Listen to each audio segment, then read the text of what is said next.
Tonight, I press many buttons. We check out this week's flight sim news, EYEVIONICS, Circle B ranched by Parallel 42, Volanta gets an update, and we dabble with some Navigraph tutorials.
hello.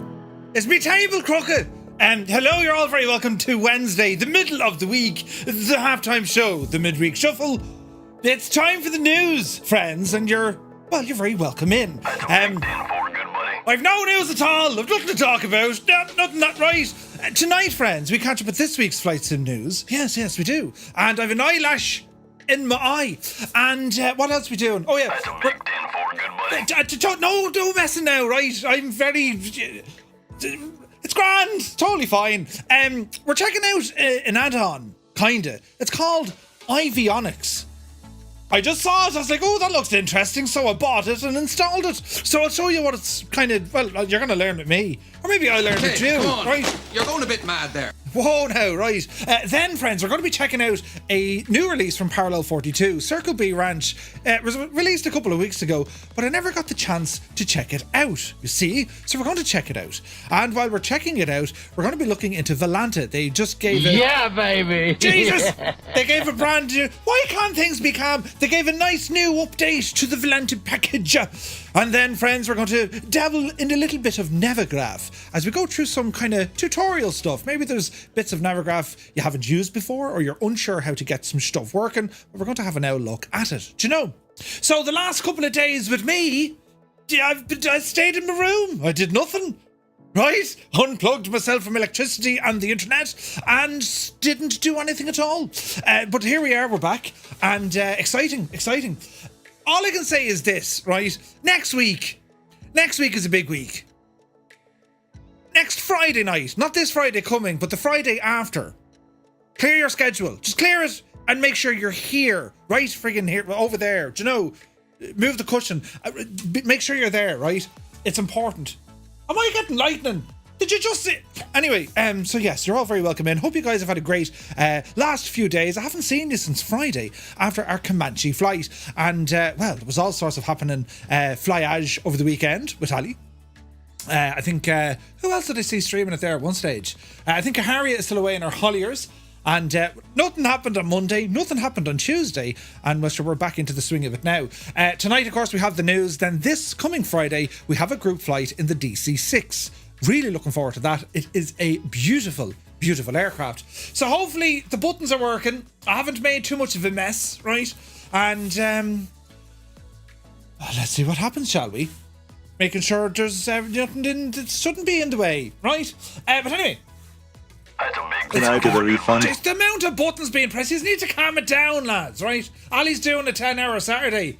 Fair play to Ali. 10 hours? Jesus. Right, now, let's have a look. Belbro is here. Hello, Belbro. Welcome in, my dude. Spitfire RAF 100. Welcome in. Happy Wednesday. Let me see. Lee Dixon is here. Flight plan fan. Ah, Jesus. Welcome in. The crack is 90. Old veteran 965. I think we fixed the music now, Scott. Jesus. SK Sun is in the house. Eamon 1973. Murph has been keeping secrets from us, but he can't keep them for too long.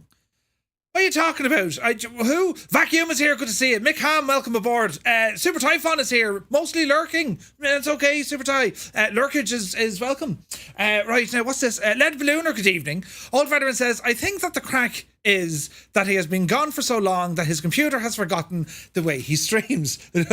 No word of a lie. I've been pressing buttons, things didn't work. My iPad is doing all sorts of Jesus because of this thing installed on the iPad to show you what it could do. Oh, mother, it's just right. Anyway, we'll go through it nice and calmly. Yeah, that's usually the best way to do it. Jan Race is here. Welcome in. Read all about it. Indeed. Swap 21. Hola. Shuffle Shoes. Shuffles in. AJH John. Hope you're well. Goblin Zeus is here. Good evening. Sean Dale says there's music on YouTube but not on Twitch. I think we're grand now. The giggle pin was loose in the laughing chamber and we fixed it. Mainly by shouting at it, but it's grand, right? Right, Chox is here, good to see you. Belbro says, well, I sure want to know about the big... Shh! What are you talking about? What did I get recently now that I can, you know... No. I've loads of stories. Ah, Jesus. But, you know... Jesus.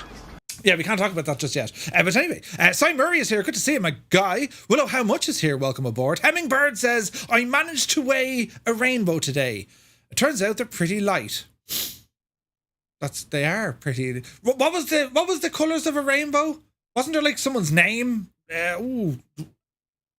all the colours in the rainbow was some dude's name. Someone knows it. Someone has to know it. Sir Camsalot, good evening. Rambog Mord is here. 23 months. Thank you very, very much indeed, Rambog. Hope you're well, my guy.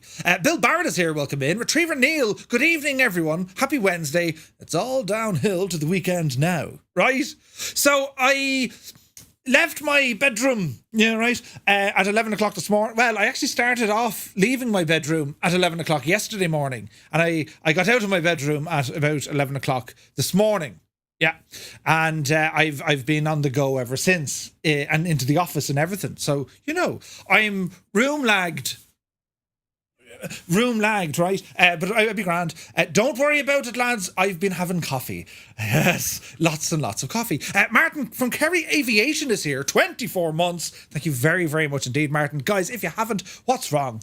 Get control of your lives. Go on over to Instagram and have a look at Kerry Aviation. Martin is there with all his fantastic photographs. Do be sure to check them out. Now, Old Veteran says, the question is, now that he seems to have things somewhat under control, maybe, will we have less time on the intro? Do you know, like me intro, I spent a lot of work on that, As the intro was playing, lads, no word of a lie. Well, a complete and utter lie. I'd be doing push-ups, sit-ups, one-armed push-ups, that's what just to get, ready for the broadcast. Yeah, that's what I do. Scorpio 49 rambles in, stating the following. So the Wanderer has returned. Good evening, Murph and all in chat. Are there secrets to be divulged tonight? Negative on... What are you talking about? Right? What was that, our Father Ted? I have a terrible secret. Sir Camsalot, 18 months, my dude. Thank you very, very much indeed for all the support. Jesus, Moobot was given out to flying tonight. God almighty. Don't worry about it.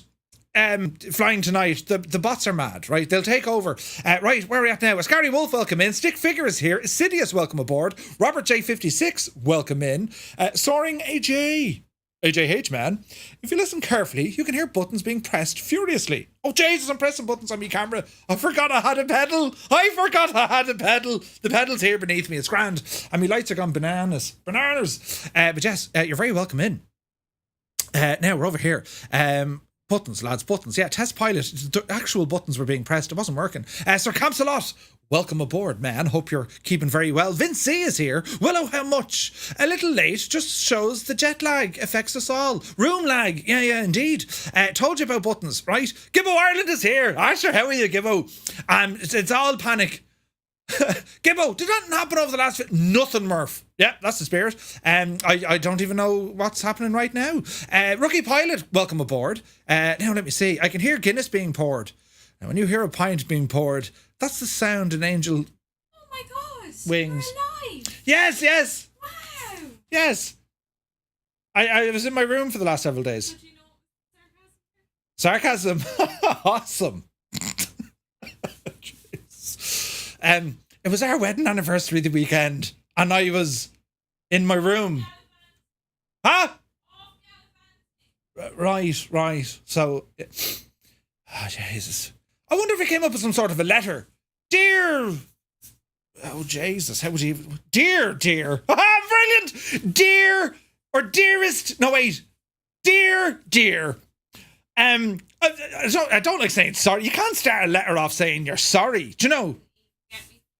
Sorry, dear. Didn't even get me flowers. I did. Listen, right? Did you not see what's her name? Greta said about flowers? How dare you? She said. Every woman wants flowers. What do you mean? Big 10-4, good buddy. Flowers.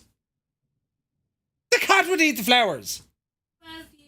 12 years. We're married 12 years. Jesus, you'd have gotten out by now. Oh, Jesus. Anyway, quick, we continue on. Ryan is in the house. Good to see you, man. 12 months. Thank you very much indeed. Ryan, JN89, insane support, my guy. Commander Balosh is here. 2 months. Good evening. Oh, Jesus. Me dude, I hope you're well, man. You're looking well. There is lighting on me screen. I'm getting or maybe there isn't. Murphy needs to lie down. Scary Wolf, 15-minute start. Wait, what? 15 minutes. Just grand. Cy120 is here. Good to see you. Sun Jammer, he says, evening there. Is the table polished for tonight? It's all, you know, if you right, that's how kind of smooth it is. That happened to me before in a meeting, you know, and there was consequences. But anyway, right, we're over here now. Jesus. Old veteran 965, the devil. Did you see what he did? He gifted 5 tier 1 subs to the community like a mad lad. Scott, thank you very, very much indeed for the insane generosity. You're absolutely brilliant. Thank you very much. And lads, if you just did receive a tier 1 sub gifted by old veteran 965, well, do be sure to say thank you, because he's very kind. Muse fan is here, bursting in the door with both his elbows. He says, how he is, his mad jokes, his happy hump day, and welcome back. Well, thank you very much indeed, Muse. Great to see you. How's the... Oh, wait, Muse! Am I in virtual reality right now? Right. Do you know, could you watch a stream in VR and it'd be all like, you know, 3D and stuff? That'd be kind of weird, wouldn't it? Do you know? Can you farm sim in VR? That's a serious question to ask.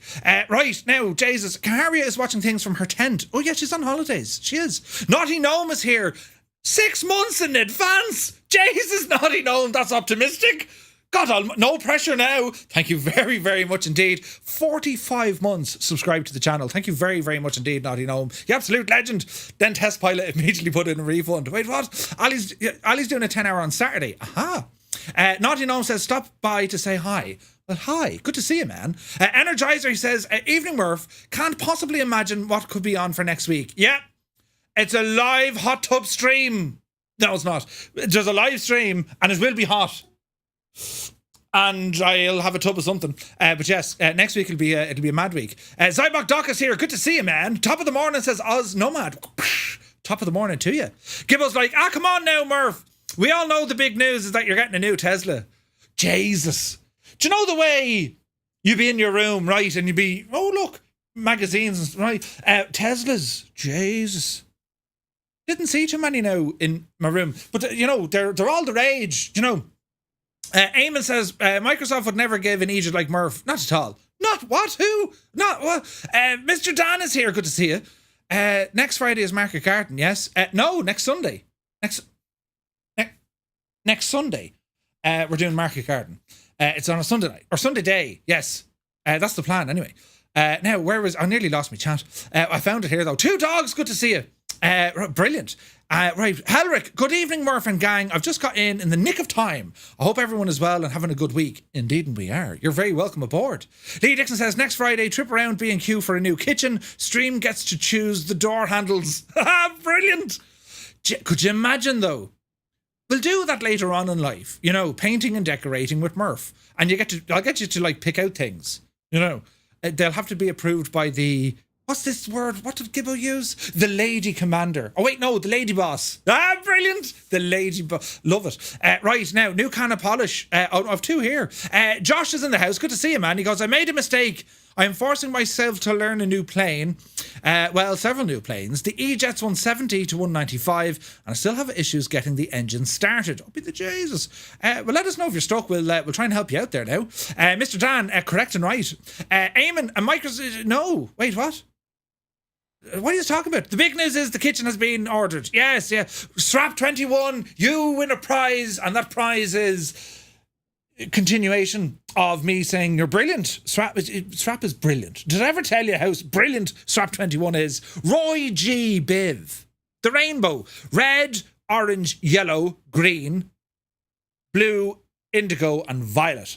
Roy G. Biv. That was an American thing. Richard of York gave battle in vain. Is that a statement, or is that like this side of the pond's answer to a rainbow? Jesus, Richard of York gave battle in vain. God almighty, that's kind of, isn't it?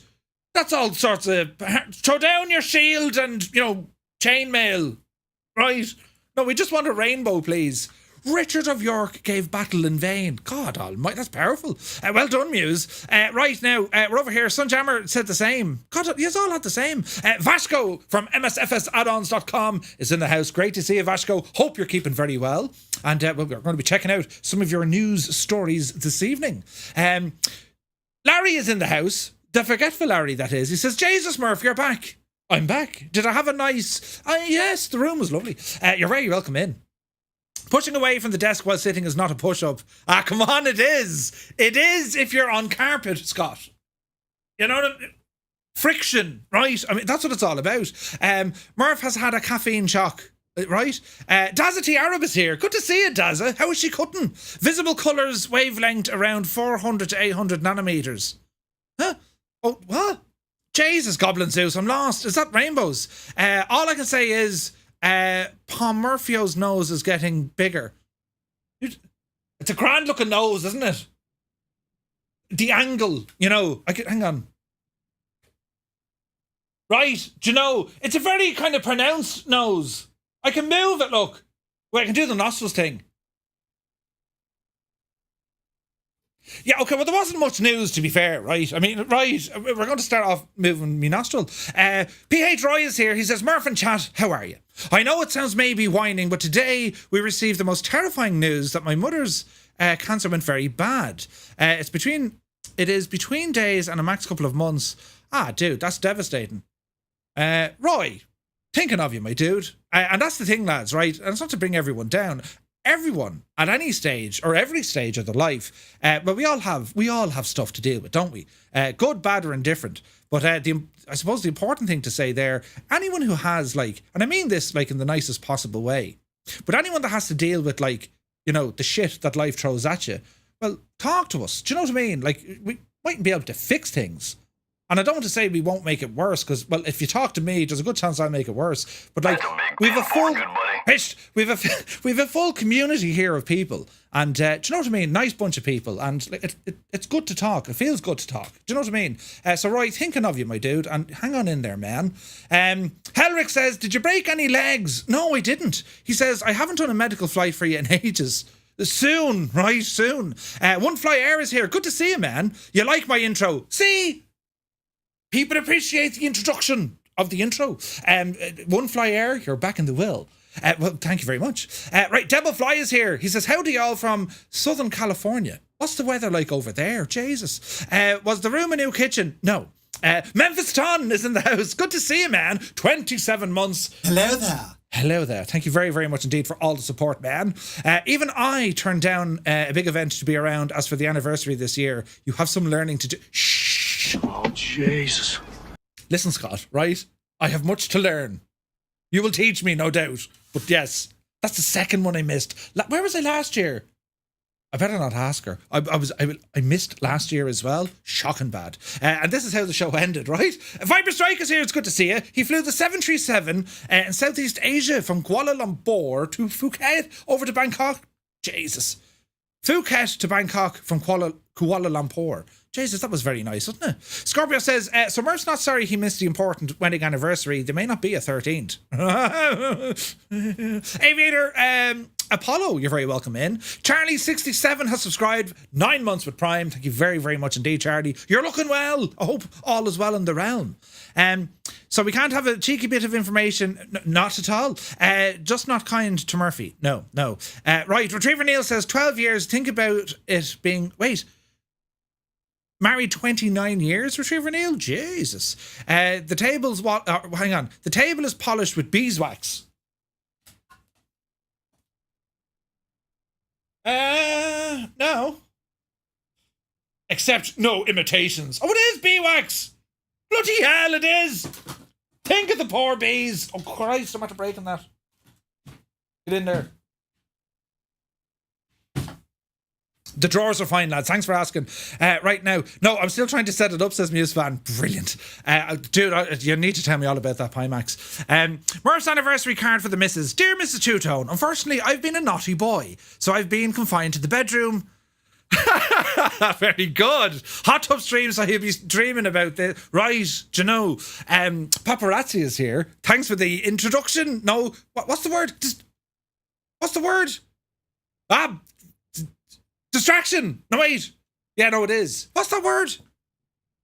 It's like a distraction, but it's not. It's another word for a distraction. Right, now, let me see. Paparazzi, it is great to see you. Ladies and gentlemen, boys and girls, children of all ages, the man, myth and legend, Oh, Jesus. Jeppesen 2001, has graced us with his present. What news of the realm do you bring us, Jeppesen? He says, good evening, Murph and Fireflies. I've been busy installing our new kitchen this week. Great to see you, Jefferson. Always great to see you, Jefferson. Someone delete that comment quick. Right, we're over here now. Look, Jesus, we're getting through it, lads. We're nearly there, right? Big Boss Robinson is here. Welcome aboard. What size is the monitor behind me? Can you be more specific? I've a few of them. That's a 24-inch. I think they're like 24. No, wait, that's a 27. That's a 24. And that's a 48. And then that... there's many. But anyway, where are we at now? We're over here. You didn't have much time to write this week. Nothing. No time at all. It's all in me notepad of stuff. And it's nearly full. Right now, it's like Princess Vespa's old nose. What are you talking about? Jesus, it's a beautiful nose. Can you move your ears? Yes, I can. Hang on, I'm moving my eyebrows as well. This isn't one of those sort of streams. Go on, I'll give you a sub if you move something. Oh, behave. No, it's not one of the... Right, now, right, moving on quick. Dr. Sisu is here for 33 months. Be the Jesus. He says it's a very stately nose and befitting a man who entertains us with good crack and occasional flying. Dr. Sisu, thank you very, very much indeed. And yes, I agree. Indeed, the motion is carried. It's a grand looking nose. Brilliant. Thank you very, very much, man. Wolf de Fear is here. Good to see you. Old Veteran says, should we massage... Oh, no, wait, what? I read that totally wrong. Should we massage the missus? Jesus. Should we message the missus and ask her what you have missed? That was my idea for a stream on Monday when you weren't there. Could you imagine if you did a stream without me? Two-Tone Murphy is not live. Wait, what? Where is he? We don't know, but we're streaming anyway.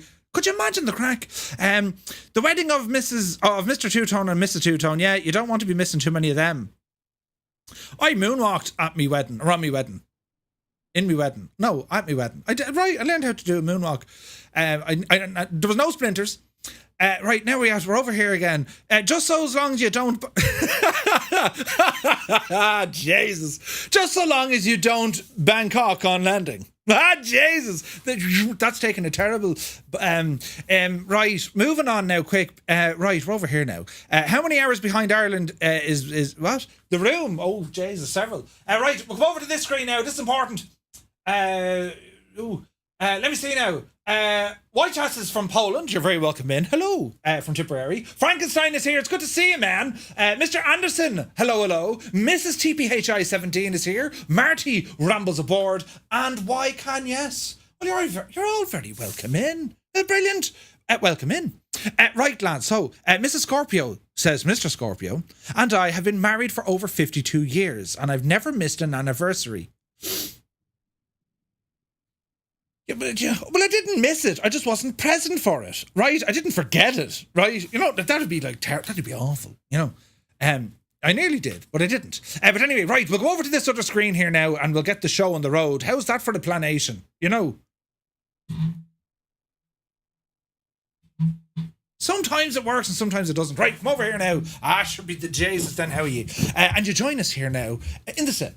But before we get kind of going here in the sim. We're here with our beautiful Cessna, and I'm going to be flying into the new, what's it called? The Circle B Ranch. We're going to do that now in a little moment, right? But before we get started, well, we have the news to do, right? So we're going to pause the simulation. The simulation has been paused. Be very careful with what screens you have open, Murphy. Right. Now it is time for the news, friends. And our news tonight is brought to us by the incredible msfsaddons.com. Hello, Vasco, and I know you're here in the chat. And we also have news coming in from Callum and the guys over at FS Elite. We're also going to be checking up some updates from our beloved FireFly Air, our virtual airline. Right. So, let me see. Made the Bat is here. Good to see you, man. So come on, is there big news, Crocus? Or Junior? Come here then. Is the big news Crocus? Or Junior? No, there's no Junior. Shag off, give it, will you? There's no Junior. What's Crocus? Jesus, now. But anyway, let's... Bathtub Pickles. There he is now. Jesus, I didn't have a lot of... The chat over there stopped and this one continued. Did I miss anyone? Another gamer, good to see you. If I forgot anyone now, lads, just start shouting at the screen. But anyway, news here of a new aircraft, and it's released by F7 Simulations. Now, F7 Simulations, well, that's Frozen. Remember Frozen from the Thunderflies, and then they went off and they became the Shadows? Well, it's Frozen, right? And he brought out an aircraft before, What was it called again? The Mad Fast. Jesus, I forget what it was called. What was it called? It was very fast. Hang on. Crocus. Upcoming edition. For a unique and fun name, how about Crocus? It combines the playful spirit of Crocs with a nod to nature and the name that stands out. Bloody hell, the bot wanted to call a human being Crocus? Jesus. The Eagle 100. Yes, that's the one. Yeah. Crocus. Christ. But anyway, they have brought the ASK-21 glider into Microsoft Flight Simulator. So F7 Simulations have released the Schleicher ASK-21 glider for the sim, well known in the real world gliding for its dual role as a trainer and an aerobatics capable glider, has been recreated by F7 with a strong focus on realism and fidelity. According to the developers, this rendition aims to deliver an accurate, high-quality flying experience, thanks in part to the collaboration with actual ASK-21 pilots. It strives to be the most authentic glider available for flight simulators. That's a big statement. The developer behind this version has clear in his intent to stay true to the characteristics of the real aircraft. The aircraft itself, it's known for its stability, ideal for beginner pilots, while also offering enough performance for more advanced cross-country flying. F7 Simulations also wanted to provide sim pilots with the aircraft's native aerobatic capabilities, so the flight model has been tuned to support these manoeuvres. Right? Gibbo Ireland has gifted a tier 1 sub to Mr. Dan. Thank you very much, Gibbo. You legend. The bot was working against you. They're learning, right? We do have a little trailer here, and what I like about gliders coming into the foray a bit more. And again, this is kind of Flight Sim 2024 orientated, because we know what they've announced in relation to gliders and the glider ports or glider airfields. Glider ports, I think. Do you know? So let's have a look at this old trailer here now, and we'll play a bit of Diddly Idle. And, well, right, we'll try this and this with that.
So we're looking here at the ASK-21, right? And I gotta ask, lads, right? Glider flying in the sim. How often do you guys use gliders? And do you have a favourite? This one here, as you can see from the trailer work, and it's all done by F7, but it looks the part, and I love the way they've added in kind of smoke trails there for the aerobatics, but also the detailing. And I mean, you saw all the, you know, the leading edge, then you have the moving hinges, I suppose, for the ailerons. This is pretty nice. Right? Unless you count the engine quitting, right? Going to be honest, I don't even know there were gliders. Never used them? Jesus. Aviator Apollo says, Murph, have you flown the Latte Rouer 631? Yes, I have. Vex says, I can smell the fiberglass when I look at this. Yeah, like it's modeled beautifully here, and glider flying. Do you know, it's a real challenge, because it's not just, actually, listen, we'll just jump in and see what happens, right? I mean, this is flying in its most rawest form, and it's using the world around you, the physics in the world, the thermals, the drafts, all of this sort of stuff. And there's a lot to be said. You know, learning how to fly a glider and gliding, you can actually transition that back into, you know, your normal general aviation flying. It's incredible. Every aircraft has their own kind of glide ratio. You'll actually see it on the POH, a gliding ratio. And well, it all comes back to gliders. And to have an aerobatics glider is kind of cool, right? Let me see now. There's other stuff here. Pitch that now for the minute. Right, highly productive here now. Buttons were pressed. Cyrus T, thank you very much indeed. You absolute legend. 17 months, tier 2. Thank you very, very much indeed. It's great to see you, the man of teal. I flew gliders in Microsoft Flight Sim, but not often, says Goblin Zeus. Noel K likes it. Oh, he loves them. Nice. Vex, I miss gliders in real life. This one looks amazing, right? Steiny says, I launched myself into a mountain with the bungee takeoff thingy, right? Took lessons from Pilot Peely. Oh, nice. Used them a couple of times. Yeah, I don't know, like I haven't streamed much on the glider front, but like I can tell you, flying them and trying to figure out the thermals and like it's a very rewarding and satisfying experience when you manage to hit a thermal, you get all this free energy, you get yourself back up to where you need to be and then go pushing along. It's pretty awesome. Anyway, custom sounds have also been implemented with this add-on to capture the subtleties, there we go, I can read, English Murph, the subtleties of glider flight. The sounds include the rush of air, the quiet creaking of the glider structure, and the distinctive noises of the cockpit controls. Combine that with all the flight dynamics, the features should work together to bring a level of immersion that glider enthusiasts will surely appreciate. One of the strongest points of the aircraft from F7 is that it was developed in consultation with a real-world ASK pilot. The collaboration adds a layer of credibility to the flight model and also other key aspects of the glider.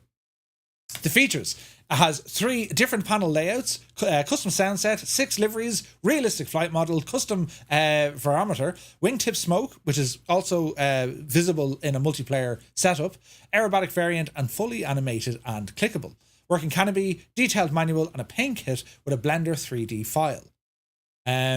It's available right now over on AnyBills. It's priced in and around $18 plus taxes. And, well, you can grab it right now. So great work from F7. Do you know what I mean? It's a niche thing, but they're very nice indeed. Malton Aviation, hello from Spain, he says. Good to see you, man.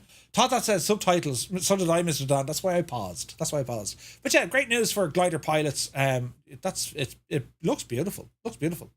Now, another news, SimWorks Studios, they've been flat out, right? And they've been showing us some new cockpit modelling of the upcoming B-52. SimWorks Studios reminded us this week that they have been working on their rendition of the mighty Stratofortress, the B-52 for the sim. In a brief but exciting update, the team shared several new images showcasing the intricate cockpit modelling of the digital buff. We are leaving you with some images from the cockpit of our beloved B-52. The team stated this in the recent announcement, and they admit that they have been working on this forever, but they are doing so to diligently create the most authentic digital replica of the buff possible. Right? Accompanying this statement were several new images that offer an updated look at the level of detail being poured into the project. The images focus on 3D modelling of the B-52, present without textures, but highlighting the intricacy of the structural work. And we have a few here to show you. Jesus, right? Jesus, the detailing here. It's when this is all textured, and we know what SWS are able to put out, right? Slow down there now, Betsy. This is pretty nice looking. And they're early renders, yes, but like... Oh, Jesus, right? It's a huge aircraft, this one. Huge. And, well, I have to say, I'm excited to see this one now come into the sim. What we know so far, the team is developing multiple variants of the B-52. They were saying we're going to have like a modern-ish cockpit and also the older cockpit. The earlier models characterised by turbojet engines and also the aileron-equipped wings. The second package will focus on the B-52G and H models, different engine types and cockpit layout.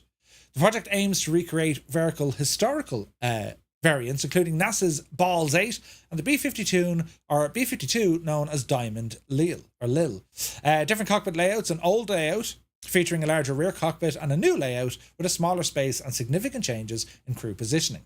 Attention is being given to historical accuracy, including details such as the different tail fin sizes, the nose variations, and the tail gun configurations.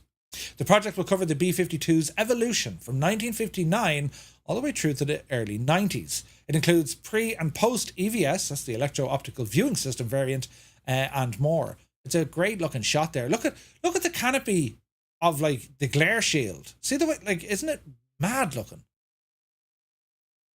There's a whole load of stuff that can go wrong on this, do you know? Let me see now. Doesn't seem interesting after flying Mach 1 so long, Oh, but it might be fun. I want to try gyroplanes from the trailer and they look fun. Indeed they do. Trigger Happy, good to see you, man. Malta, thank you for the bits. EasyJet live, or EasyJet is live? There's a hell of a lot of buttons and stuff. Right, it's characterised by buttons and stuff. As for now, SWS have not announced a specific release date. The project alongside the 727, well, they're flat out. They are flat out. The B-52, we know they were involved in, what aircraft was that? Weren't they involved in the T-33 as well from Builds, right? Staying with Simworks Studios, they've also pushed out a fairly heavy update for the PC-12, right? And we jump over here to FS Elite briefly. SWS published a new comprehensive update for the PC-12, bringing it to 1.3.7. It aims to fix some issues that have been reported, as well as some other improvements. One of the main things in the update is a modification to the engine itself. This should now result in a correct takeoff and climb performance, as well as more consistent performance during the flight itself. The ground handling of the airplane also been improved with new friction support from the simulator itself, as well as better nose wheel steering sensitivity. The nose wheel steering functionality has also been changed a bit with some kind of braking and differences between the rudder modes. Last but not least, the update also includes changes to the avionics. The EADI has been updated to provide correct, active and armed enunciations, and SWS have also reworked the decision height warning logic. The KAS 297 unit now responds to the default Microsoft Flight Sim keybinds. A full changelog can be found below on the link. We'll have a quick look, and the developer states that a full uninstallation of the previous version is required before installing the new one. If you haven't got this already, you can actually pick up the aircraft from Contrail, priced at $24.99. So the PC-12 by SWS, when they released this, people were like, hey, it doesn't handle right.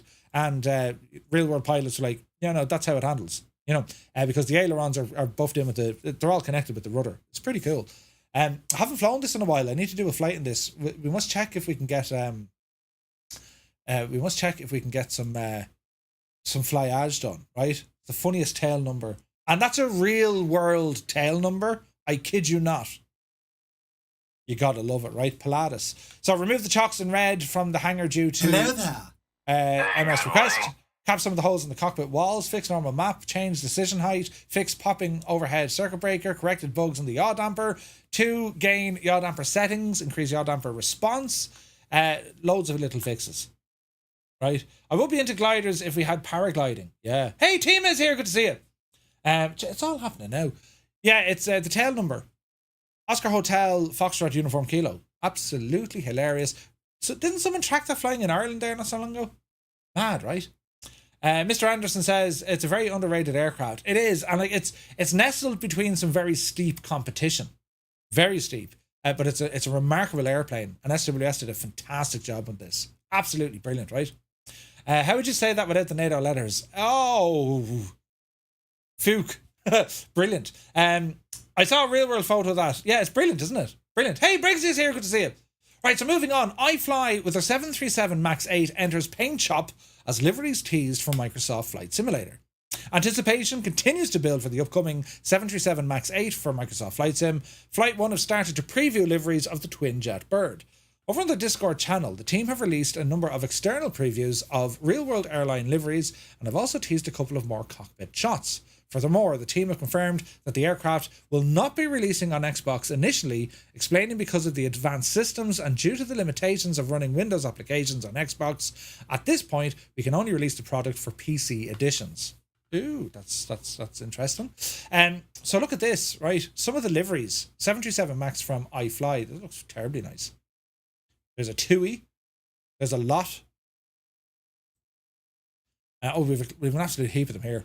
Among the airlines featured shows Air Canada, LOT, Southwest and TUI. At this point, only the MAX 8 is in development, but the team say the high-density variant, the 8200, is planned to be added via a service pack update. The question many simmers are asking is a potential release date for the Boeing bird. Unfortunately, nothing set in stone yet. We do not have a set release date. The team is working hard and will post more information as pretty much as soon as they can. But like, Jesus, some of these screenshots are absolutely incredible. So Southwest, Air Canada A, isn't that beautiful? Polish Airlines. Yeah, like Jesus, the deliveries here look gorgeous. Man, Southwest, they have some, like, proper gorgeous liveries, haven't they? Stunning. The cut of it. Oh yeah, they're good screenshots now. To be fair now, lads, they're good out screenshots, aren't they? That TUI one is gorgeous as well. Look at the cut of that though. Look at the detailing. Like Jesus, look at the detailing. Isn't it amazing? Trigger Happy says, hopefully plane developers do free updates to 24. They showed it in a vid previously showed a $4 price for 24 version. Yeah. Well, we don't know where the prices are going to be at, but yeah, like that's the hope, right? That's the hope. But these are some really, really nice shots of the aircraft, aren't they? Jeez, it's stunning, lads. Absolutely stunning. So, the new cockpit pictures here as well. Do you know what I mean? It looks amazing. The lighting here, in particular, the lighting is very, very nice. And it's no harm, right? I mean, look at PMDG, they dominate this space, but like, look at the lighting. Look at the reflections coming back off the throttles there from the red light underneath, from the parking light. It's incredible looking. And the fancy dials, I mean, it's all glass, it's all screens. Jesus, but it looks very, very nice. And there's an EFB over here as well. See that? It's gorgeous. They've done incredible work here with those screenshots. But anyway, that's from iFly. Moving on, DC Designs. Talk here that DC Designs are going to be updating the Concorde cockpit and its cabin. A new lick of virtual paint and modelling is coming to the Concorde, as per new social posts shared by the development team. Over on social media, DC Designs have been previewing progress on the upcoming update for the Concorde. It's going to feature an improved passenger cabin and cockpit thanks to some remodelling and texture work. In the most recent post, DC Designs said the passenger cabin has been worked on to refine what was previously there, including new overhead models, windows and other features that make it look better than ever. In the flight deck, the team said that they had retextured and rebuilt many of the instruments. This, overall, gives it a much more realistic look compared to the version which is available right now. It's good to note that all you see here is work in progress. Earlier in August, DC Design stated that they intend to completely redoing all the textures and modelling throughout to make the aircraft more visually appealing, all these years after the initial release. Wasn't this like one of the most successful sold aircraft in the marketplace? It is an iconic aircraft. There's no two ways about it. I wasn't mad on it. It broke kind of quickly after release when Asobo pushed out an update. You know, the fuel tank logic and all that kind of went by the wayside. I remember myself and Gibbo compared these. I was using the Colin Madda one over an X-Plane. That didn't end up well. Jesus, your one's arse has gone through the seat. Look, that's not a good picture to show off. God almighty. Who's in charge of the quality control? The cabin looks lovely, but that's a mistake. Look at it. But yeah, looking forward to the Iceland air flights with a 7.3 and a 7.5. Yes. But yeah, isn't it great? I was given the job of trying to be on the side. Trying to be on the side of this one. I was given the job of trying to be on the side of this one. Yeah.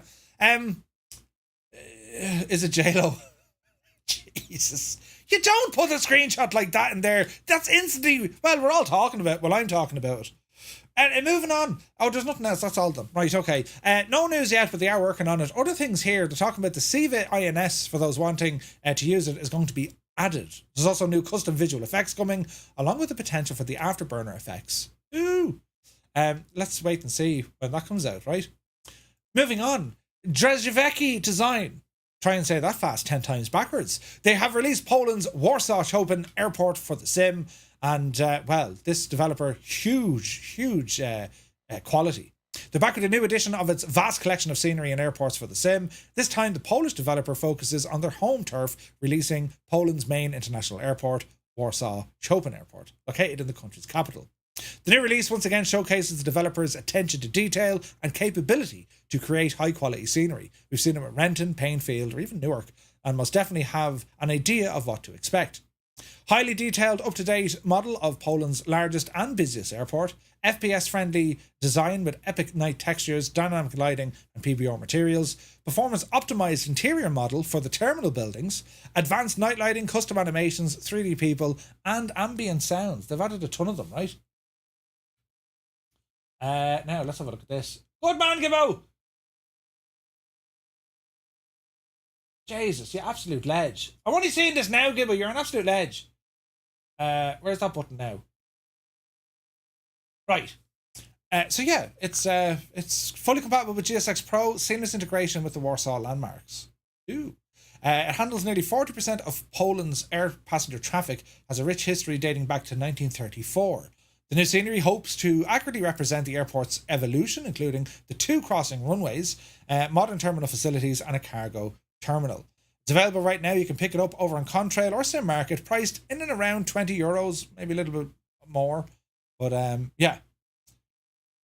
Mr. Dan, it is a damn shame. A damn shame. But that looks like a lovely airport. So great stuff. Guys, you've seen the quality from this developer. So, you know, if you like flying Poland neck of the woods, you're going to be getting something good, you know.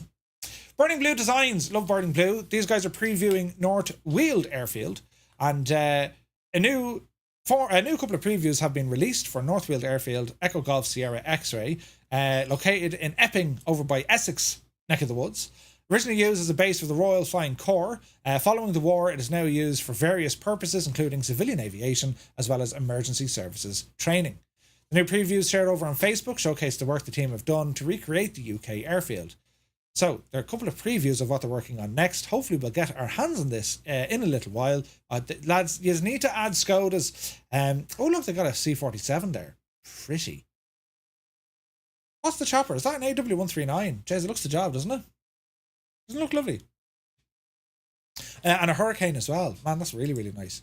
Burning Blue Design, they don't need any introduction. They do incredible work on some of these lesser known airports and airfields, and they put in tons of little details. Do you know? Chopin. Never mind, Steiny, it's grand. What did he play? A decent update to Concorde is a welcome. It is, it absolutely is. Roy says EPWA is full of Skodas. We're going right now. Now, news coming in here. Beyond ATC. Well, they've launched the alpha version of traffic injection for their add-on. The popular AI-powered air traffic control software taking another significant step towards becoming an all-encompassing ATC solution for Microsoft Flight Simulator. The team previously stated that controlling traffic injection would be a key capability to offer a truly realistic ATC environment and experience within the sim. They're now showcasing the first preview of the capability in the latest alpha version of the software, available to supporters of the experimental branch. So, global traffic data. The system is using historical data from Flight Radar 24, covering a week's worth of IFR flights, including general aviation. It integrates with flight planning. AI traffic is managed for departure and arrivals airports specified in SimBrief flight plans. It has realistic parking and procedures. Aircrafts are assigned to the real-life parking spots, with Beyond ATC managing parking, runway and procedure assignments. Model compatibility. The system works with popular libraries like that of FSLTL, AIG and Just Flight's FS Traffic. We have a little video here, which goes on for about ages. So I'd like to, let's have a quick look to see what they're looking at. Right? So it's injecting traffic. And this is huge. And the reason why this is huge is because, well, the AI ATC can interact with this injected traffic, which is like that's huge altogether, right? So I don't know, like it's to what stage everything's going to keep communicating, right? I mean, is it a case that, okay, look, we can see the traffic moving around, and if you're here waiting to go and the other guys are getting clearances or whatever ahead of you, or even taxi instructions ahead of you, at what stage are they flying around, and what's the impact going to be? Like, do they just take off and disappear, or can you fly alongside them and see how it happens? There is audio. Face southwest. Pushback approved. Face southwest, Alaska 67. Skywest 3915, cross runway tree 4 right at Quebec. Continue taxi via Quebec. Let's have a look at this. Cross runway tree 4 right at Quebec. Continue taxi via Quebec, Skywest 3915. Skywest 3915. Contact Seattle Tower 120.9 or 5. Have a good day. Contact Tower 120.9 or 5, Skywest 3915. Have a good one. Horizon Air 2119, hold position for traffic. Hold position, Horizon Air 2119. Let's jump over to the tower. Line up and Wait, runway tree 4 center, Horizon Air 2119.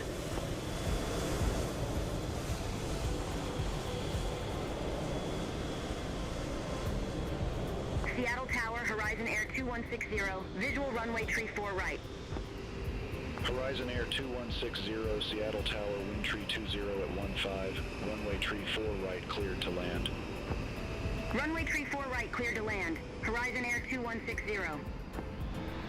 Horizon Air 2119, Seattle Tower, wind tree 20 at 15, nav to Nizig, runway tree 4 center, cleared for takeoff. Runway tree 4 center, RNAV to Neza, cleared for takeoff, Horizon Air 2119. So yeah, I mean, it looks good, right? Let's have a look at the track on. 1992, contact Seattle Center 128.5, take care. Contact Seattle Center 128.5, American 1992. Seattle, Alaska 492, leaving 16,400 for 1717,000. Alaska 492, Seattle departure, climb and maintain 1717,000. Climb and maintain 1717,000, Alaska 492. Okay, Alaska 492, contact Seattle. let's check out another ground controller. Ground pushback approved, face west. Pushback approved, face west, France Soleil 073. Austrian 42 Delta Whiskey, request taxi to the active. Austrian 42 Delta Whiskey, runway 27, left taxi via Alpha. Bravo, Quebec, Bravo 7, Quebec 4. So I suppose here's where it's going to get a little bit kind of head scratching, right?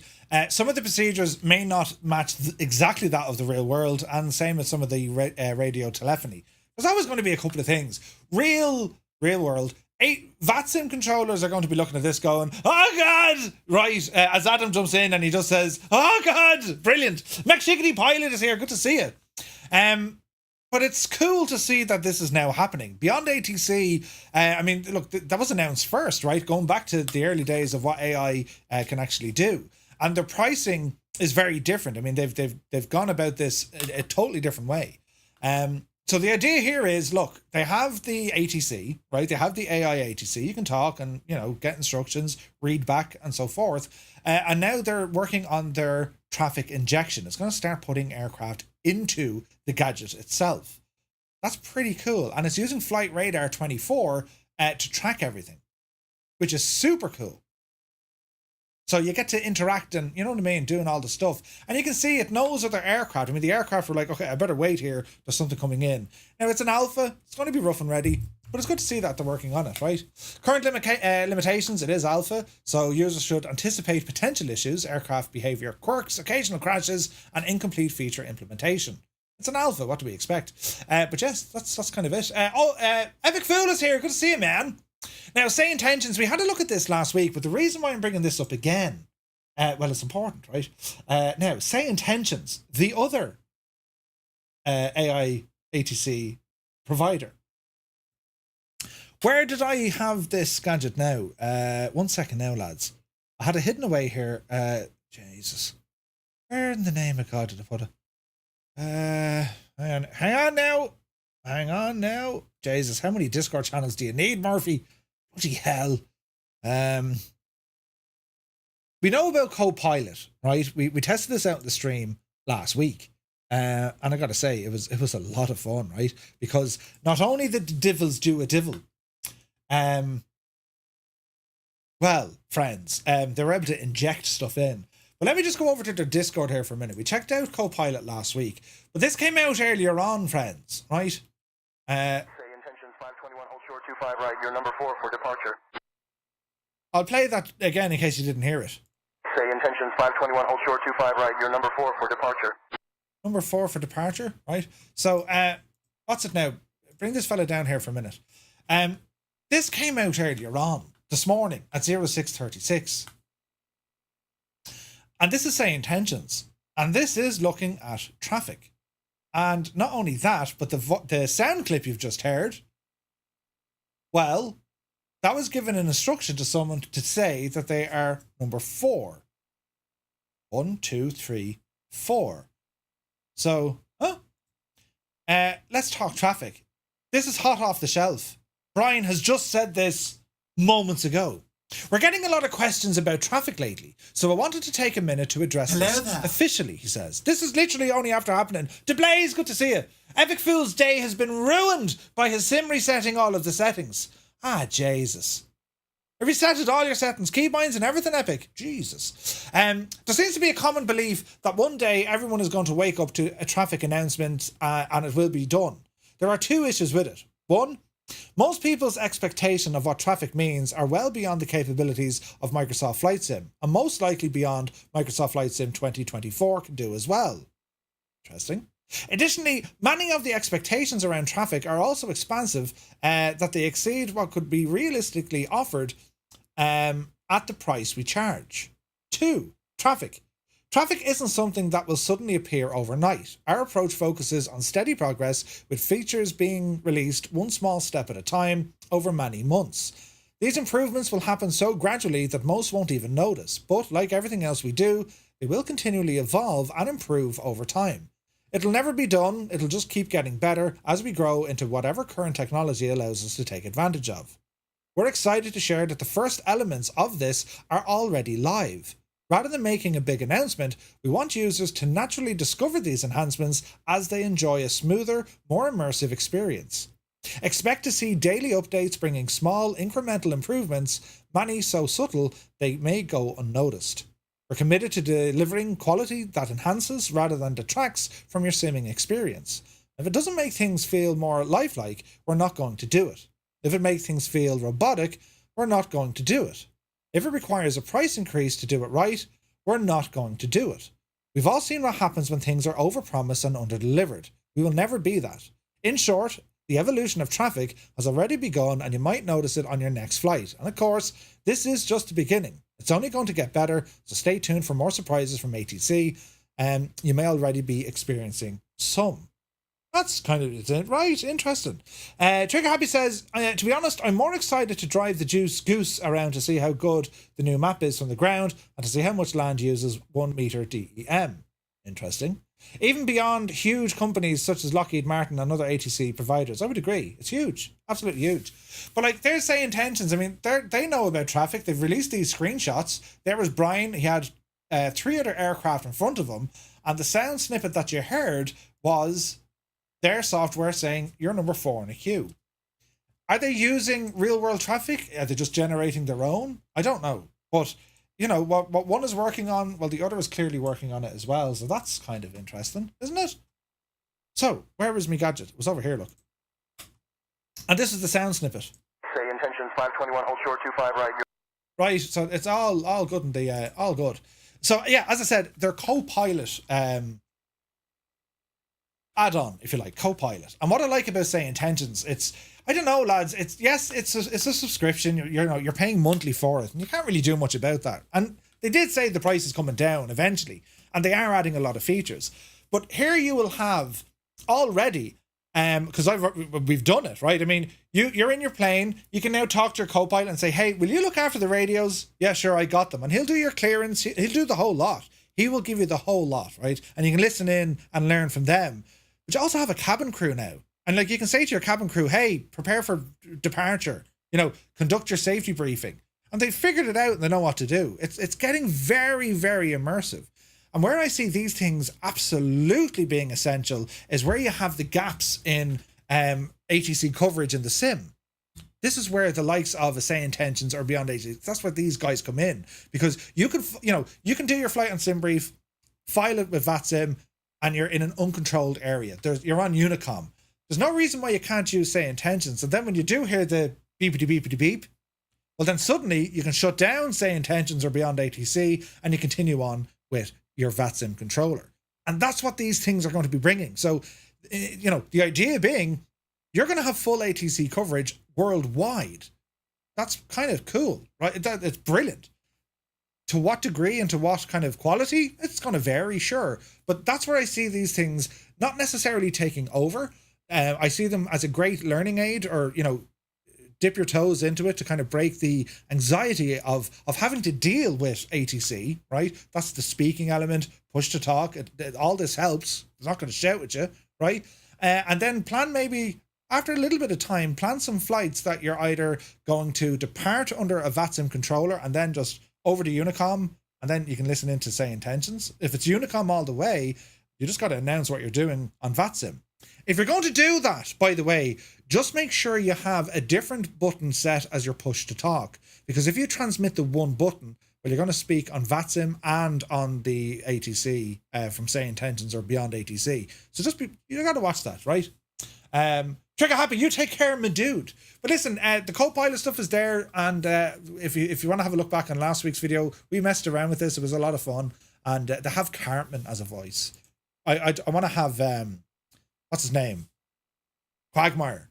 If they can put Quagmire in there as a voice, like that's it. Giggity goo! I'm at top of the set. All right. Could you imagine the crack you'd have? Do you know? 98 Vulcan is here. Good to see you. VAT USA working on online ability as well. Yep.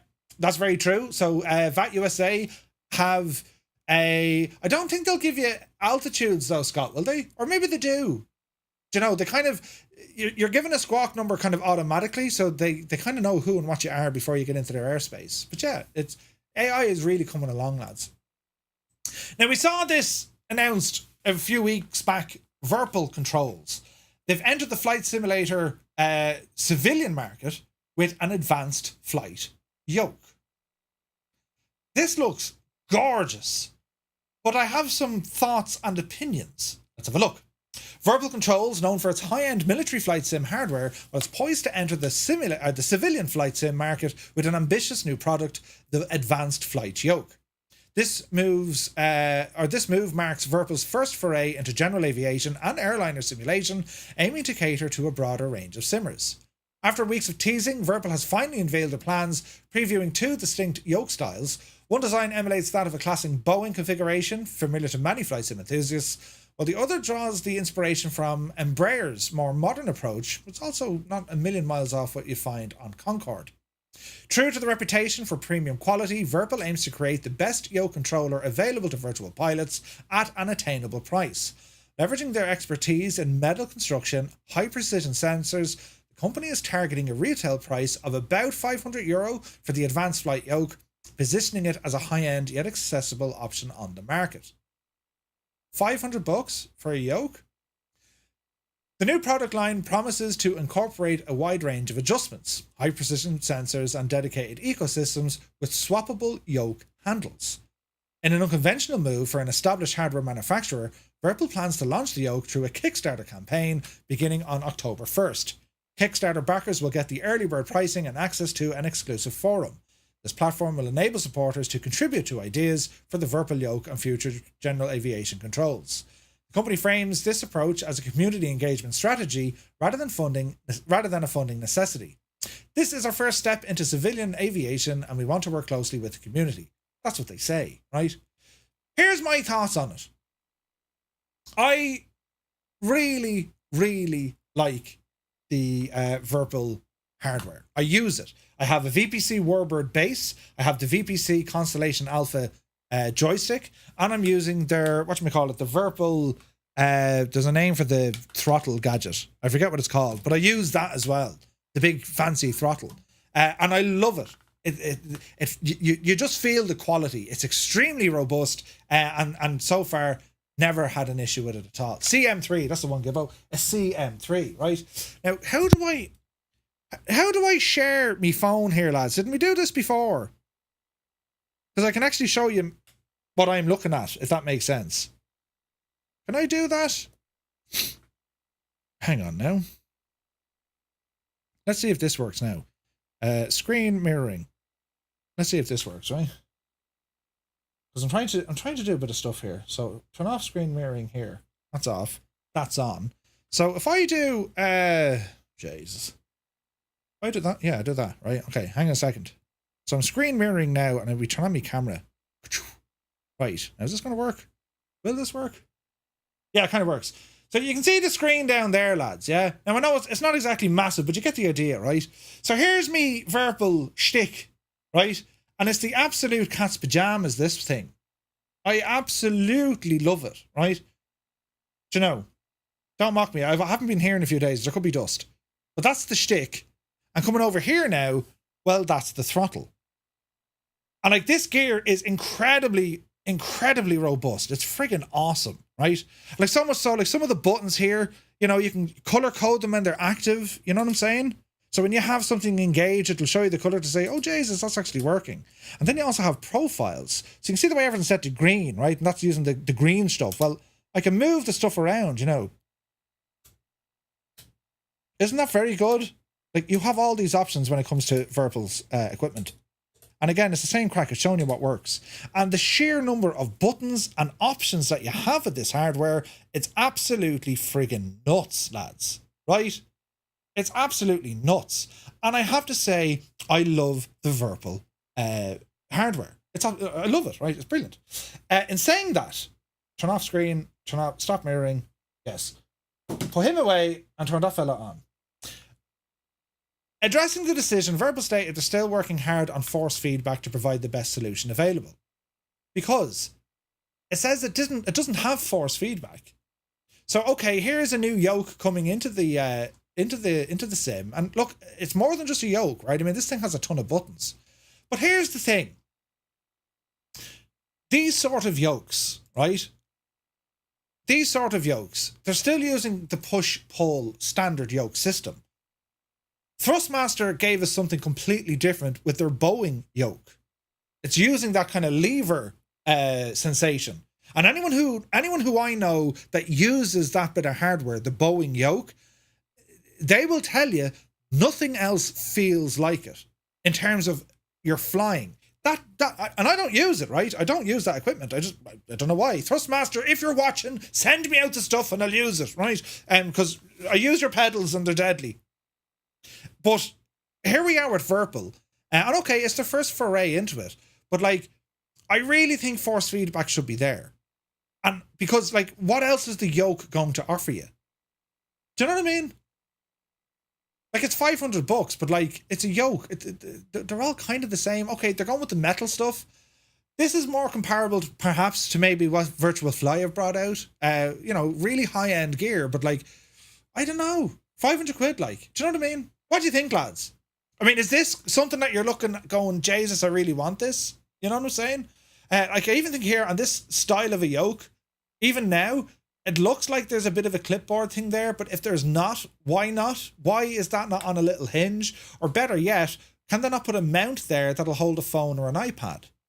Do you know what I mean? Like, think ahead here, lads. And if they're saying this is general aviation, which they absolutely could, when you're looking at like the Embraer style yoke, well, what else can we do to this? You know? If it doesn't have force feedback, then $500 is a bit too much. Well, the force feedback stuff is expensive. Brunner are like a couple of thousand. You know, the new stuff coming out from announced at FlightSim Expo, like, it's expensive gear, right? It'll be interesting to see how this project goes. I mean, they're saying it's kind of a Kickstarter campaign. They want to engage the community. I think everyone's going to tell them, listen, lads, for something that big, you got to put in force feedback. I mean, you kind of have to at this stage. But even some of the ergonomics, when you're looking at it, you know, it's a Boeing-esque kind of style. I think there should be, like, they have the trim tabs over here. They do have kind of hat switches, but like, there should be more going on here, you know? I think it's because the future of Honeycomb is uncertain. Virpil sees a need. Well, whatever Honeycomb is going to do and whatever name they're going to come under, and you know what I'm saying? Like, they know what's going on. And don't forget, like, apart from all the and there is drama, and Jesus, we don't want to get into the drama. There's so much drama with Honeycomb. It's just, we don't want to know. We don't need to hear it. Just give us the stuff. You know what I mean? But I will say, Honeycomb have already seen the gap of how they can revolutionize hardware. They're making top-end hardware extremely affordable. Now, whether or not you get the stuff, that's where the drama comes in. But that's the gap, at least, that, well, Nick, that he saw. But it's all shrouded in bejesus. Winwing, that's where these guys come in. So look what Winwing have done. And these guys, you know, predominantly they were DCS, right? And now you have the MCP, and they're adding more and more. It's only a matter of time before you start seeing Winwing bring out these sort of controls. Your thoughts, lads. Your thoughts. GA yokes are different from Boeing, where they don't lever like a control column. No, I get that, but what I'm saying is they're going for like a Boeing style and an Embraer style. So I know they're saying general aviation, but like these aren't general aviation, because look at the starter: crank, normal, start, right? I mean, okay, yeah, we can kind of say, yeah, these could be your mag switches. They're not general aviation. This is designed at airliner pilots. Let's call a spade, right? I don't know. I just don't know. If it was more general aviation based, I'd say, yeah, this looks pretty good. They're going after the airliner guys. And if you're putting a Boeing yoke as a push-pull, well, it's very hard to say, well, I'm going to get that rather than friggin', whatchamacallit? The Boeing yoke. That's what Master have, you know? Dude 84 says, it's GA. Well, sure, but like, look at the starter switch over here. Crank, normal mode, continuous, and start, right? So if that's based on, you're saying it's based on Beechcraft. Well, if it's based on Beechcraft, it'd be mags. It'd be left, right, both, start. Do you know what I mean? Like, it's aimed at it's airliners. And you could say, right, it's a little bit on the GA side. That's an airliner yoke to me, you know. Unless I'm not seeing something, lads. Like, am I forgetting something? I don't think I am, though, right? What's that say? Left engine, right engine, both? You know what I mean? I don't know. The one on the right looks perfect for the planes I just got. How much is that one? They're coming in and around $500. Now, interchangeable yokes, right? I don't know what a yoke will cost you. I love that idea, by the way, you can interchange the yokes. That's sweet. We'll struggle to use that in a fighter jet. Yeah, no, it's joysticks are more so for that. King Air 200 and 300. Phenom 100. Wait, what? Bit of a hybrid. Yeah, it's kind of. But it's aimed at airliners. You know. Anyway, Verpal stuff. It looks very interesting. My own opinion is, unless it had force feedback, it's going to be a hard sell. And like, I'm not talking crap about Verpal. I love their equipment. I think it's excellent. But like, there's nothing on this that makes me go, yes. It's Verpal. I know the quality is going to be excellent, but like, it doesn't have force feedback. Are they missing out? I think they're missing out, you know? Like, put it this way, lads. If they had force feedback and they were going to charge 800 quid for this, what would they say? If I'm flying an X-Wing, I might use the one on the right.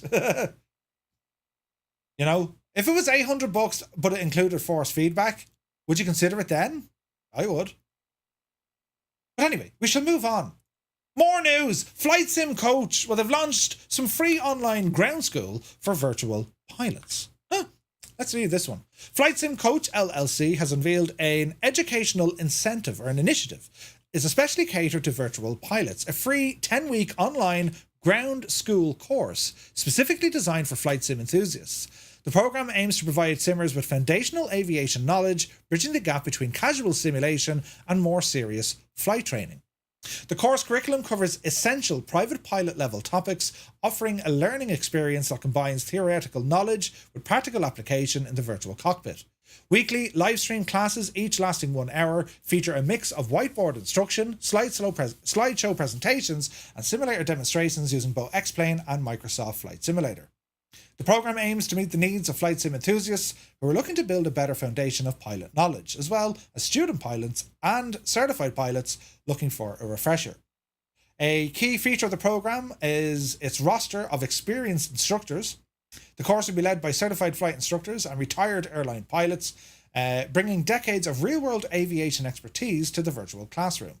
Among the instructors, Emerson Allen, a retired airline captain with over 28,000 hours experience. In addition to the weekly classes, the course includes monthly airmanship sessions, and these specialised classes focus on critical aspects of aviation safety, featuring accident reviews and safety discussions. QC Frank, thank you very much indeed. 17 months, man. Thank you very, very much. Here's the stuff here.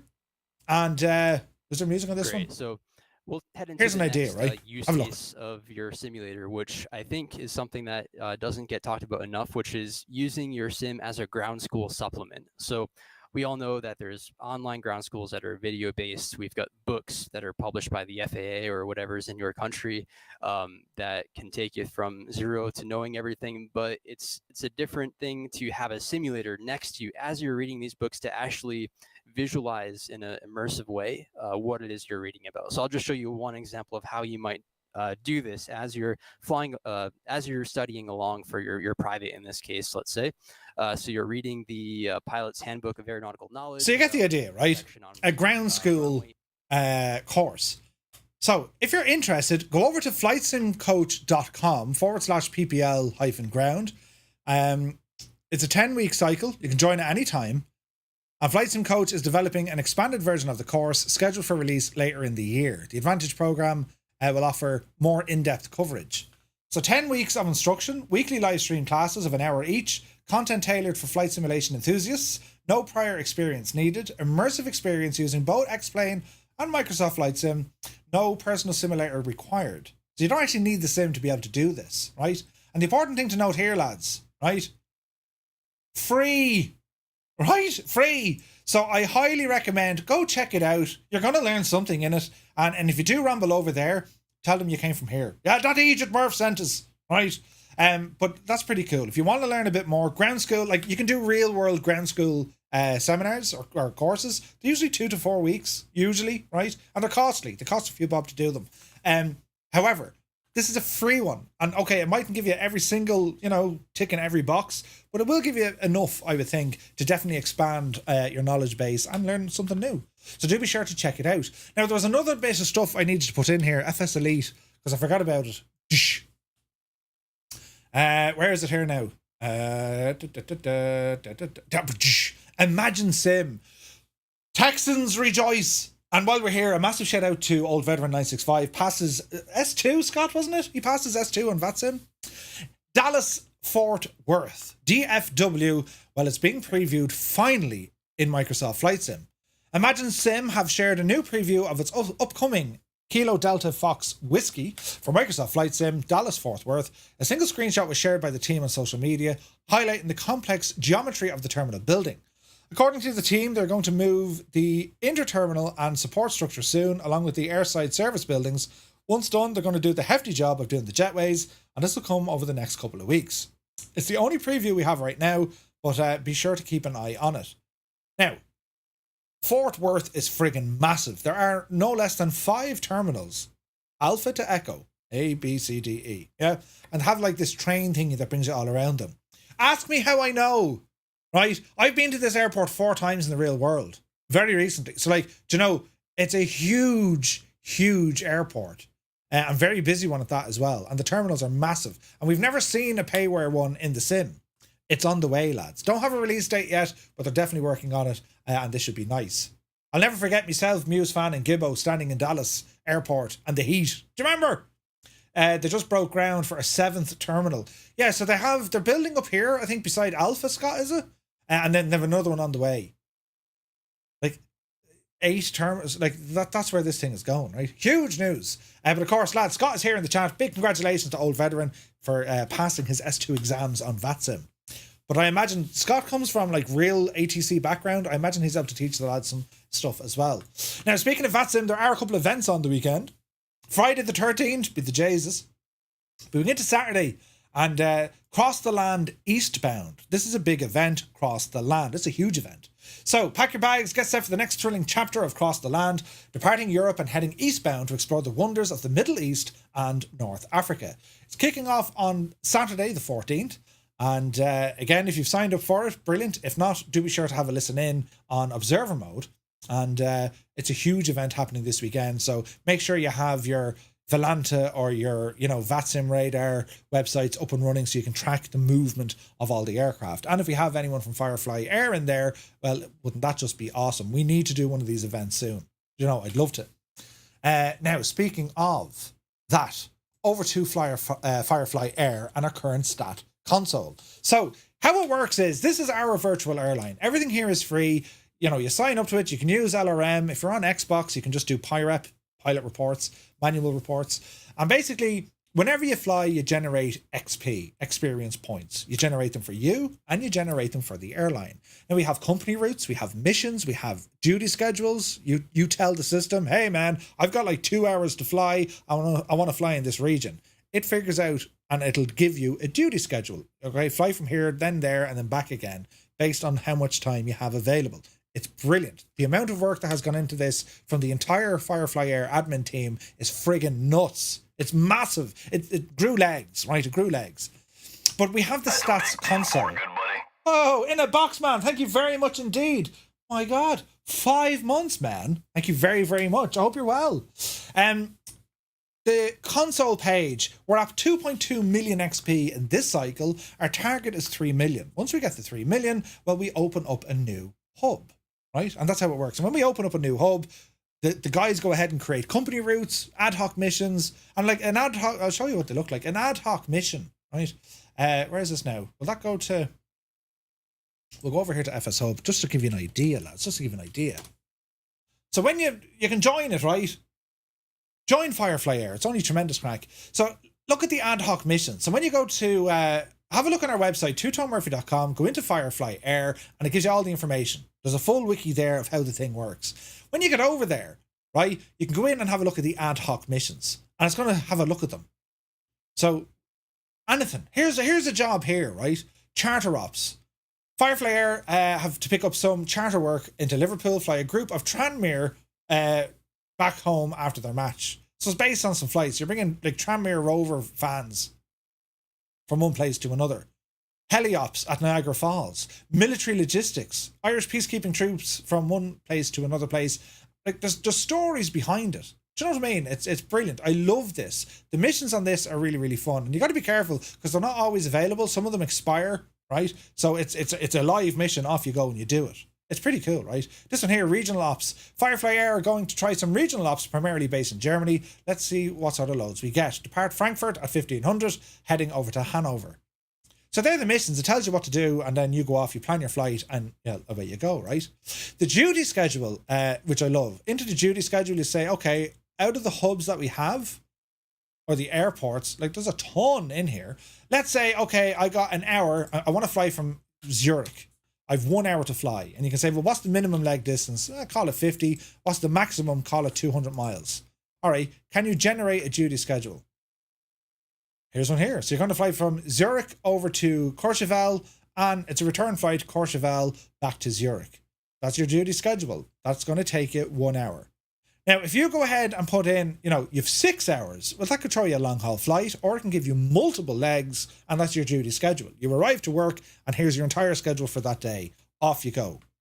If you fly using a duty schedule, we have multipliers here for your experience points. So when you fly and you keep doing the stuff, well, you're generating more. You also have the option to generate this very flight plan inside SimBrief. You click the link, it shoots you over to SimBrief, and it'll build the flight for you. This is brilliant, right? And it's all for free. This is all for free. And if you just want to check it out, you join FireFly Air, right? So when you'll find it on FS Hub. There's a ton of different virtual airlines here. We're the biggest, which is great. It's amazing considering May 2022, lads. Isn't that incredible? Look at that. 138,000 flights. What? Absolutely incredible. And you'll see all the jazz is here. You can join the airline, and it's just fun. It just is. It gives you a great reason to go flying. There's consequence. You can see what the other folks are doing as well. And then outside of all of that, it has an incredible comprehensive logbook. All your flights are logged on this, right? So if I were to say, right, let's have a look. View public profile. How do I get into my logbook in here? My logbook. It says it right there. This is showing all the flights that, well, I've done, but it'll do the same for all the flights that you've done. It tracks your landing rate, your distance, how long the flight took you. Let's have a look at this one. I did a flight from Vegas over to San Francisco. Let's have a look. So yeah, I took off from Vegas. I went to San Francisco. I flew the MD-11, my call sign, my landing rate, the distance, how much fuel, what was the weights, right? And then all the information here. Touchdown, what was the wind doing? I can see the actual route I flew. I can see a flight chart with all the information. And this goes back to everything, all your flights, everything that's been recorded with FS Hub. Now, it does require a little program. It's called LRM, or the Landing Rate Monitor. You need that running on your PC, and that's what flags it. If you don't have a PC and you're on Xbox, well, all you need to do is submit what's called a pilot report or a PIREP. So if you go into PIREP, manual PIREP, and in here is where you put your information. So you're going to say, well, I took off from this airport, I landed at that airport, that was my call sign, and you can put in, remarks if you wish, all that jazz. You submit it, we check it out, and then we can approve it. So it's pretty cool. I do need to sort my backside getting into FFA. Lads, it's free, it's a lot of fun, and if you've any suggestions or feedback or ideas about it, well, let us know. I mean, this exists because, well, we love it. We all love it. We all need a reason to fly. So do be sure to check it all out. Now, as I said, our stats console, they're up at 2.25 million. And if we have a look at our leagues, we track the leagues every cycle. The top 3 pilots of each of our league tables, well, they get to vote on where our next hub is going to open. So everything's loading up here now, and you'll see here in a moment. I don't know why usually this is very fast, but we'll give it a second. It's thinking, right? And if it doesn't work, I'll just I'll reset it. We also have some new sim rate flight tables. So if someone's using the sim rate, because you don't have a lot of time to go flying, well, these are the ones that you can use sim rate. And it's going to give you XP based on, well, you're using sim rate. So the idea being is, if you fly for 6 hours on a long haul versus a guy who's done the same route in 20 minutes using sim rate, it's not a great idea to have the same amount of points. So we try and balance it this way, yeah? But if you go into the league tables, this should load up. Here we are. So you can see these are our league tables, and they're broken down into, how often people are flying, right? So Sean Dale currently out in front in League 1. Or Vipers Premiership, then we've League 1, League 2, hello there, and so on and so forth, right? Now, it's Mr. Murphy. I'm down here in League 4, Road to Glory. I'm trying to get into League 5 there. That's the best one, right? Hey, Monty is here. Good to see you. Welcome aboard. Ethan Johnson, thank you very much indeed for the follow. Welcome in. Scott says, I brag on Murph and how he has ensured that people using FireFly Air have to pass the training. To me, he has started something that would be a model for using VATSIM. Well, thank you very much. Well, that's our plan. Anyone who wishes to use the FireFly Air call sign on VATSIM, just reach out and talk to us, because a lot of our guys have, they worked hard to, pass all the ATC courses we did, IF4 and VF4. So, we want to kind of maintain that. So if you're interested in doing it, let me know. These stat pages have been working slowly lately. Stick figure, yeah, we'll check it out. We'll see what it is. But yeah, feedback like that, lads, you need to tell us, right? A quick look here in our VATSIM stats. These are for our VATSIM pilots, the guys who are using FireFly Air on VATSIM. And we can see that the wild Dougal McTavish is in first with Cy Murray. We have Davey there, Rambog, Ben Vanot. There's a good few of the guys using them here. And the hours flown, Dougal has done some serious work, which is incredible, and the number of flights. And we can see then the areas in which we're operating from. It's all deadly, absolutely deadly. I love it, right? So, moving on. This is a program that I came across a week or two ago, and then I saw it there today, and I said, you know what? I'm going to grab this and check it out. It's called EYEVIONICS. EYEVIONICS, it's an it's an electronic flight information system, an EFIS. It's designed to run on your tablet, and it's currently integrated with Microsoft Flight Simulator. It features an autopilot control, radio tuning and navigation, engine information, and more. And to top it all off, you can even get 3D terrain for your PFD and your MFD. Would you like to know more? The glass cockpit on your tablet. Ooh. The world in your hands. With EYEVIONICS, you'll take control not only of the autopilot, the radios of your aircraft, but you'll be finally able to take control over your very own glass cockpit. The PFD, autopilot, engine information, MFD, radio tuning, and a custom panel layout. That's what it offers. An innovation in home cockpit software. Okay. You have the controls, Captain. Extra hardware not required. EYEVIONICS comes with an autopilot control, radio tuner, and much more. Okay. 3D terrain. Ooh, he said. Explore the globe in 3D. Near worldwide coverage gives you the best spatial awareness possible, only with EYEVIONICS Aviator. So there's different we'll explain the pricing, right? What people are saying. And I haven't spoken to these guys. I have not reached out to them. I bought the program and I've subscribed to it. So I can tell you categorically, well, I do anyway. But like, if it's shite, I'm going to tell you, lads, it's absolutely shite. If it's not, I'm going to tell you, well, it's not. Do you know what I mean? And even if they reached out to me, if I saw any issues, well, I'd say, hey guys, you got some issues. But check this out. Like, nuts, lads, right? Check it out. We've no audio there, but just look at what this thing can do. Isn't that incredible?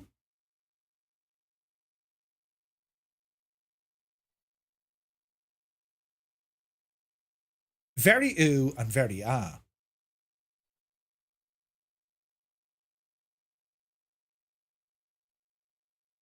So a couple of questions coming in. To be honest, lads, I don't know. We're going to try and find this one out, though, right? So radio tuning, it's all there. So let's find out.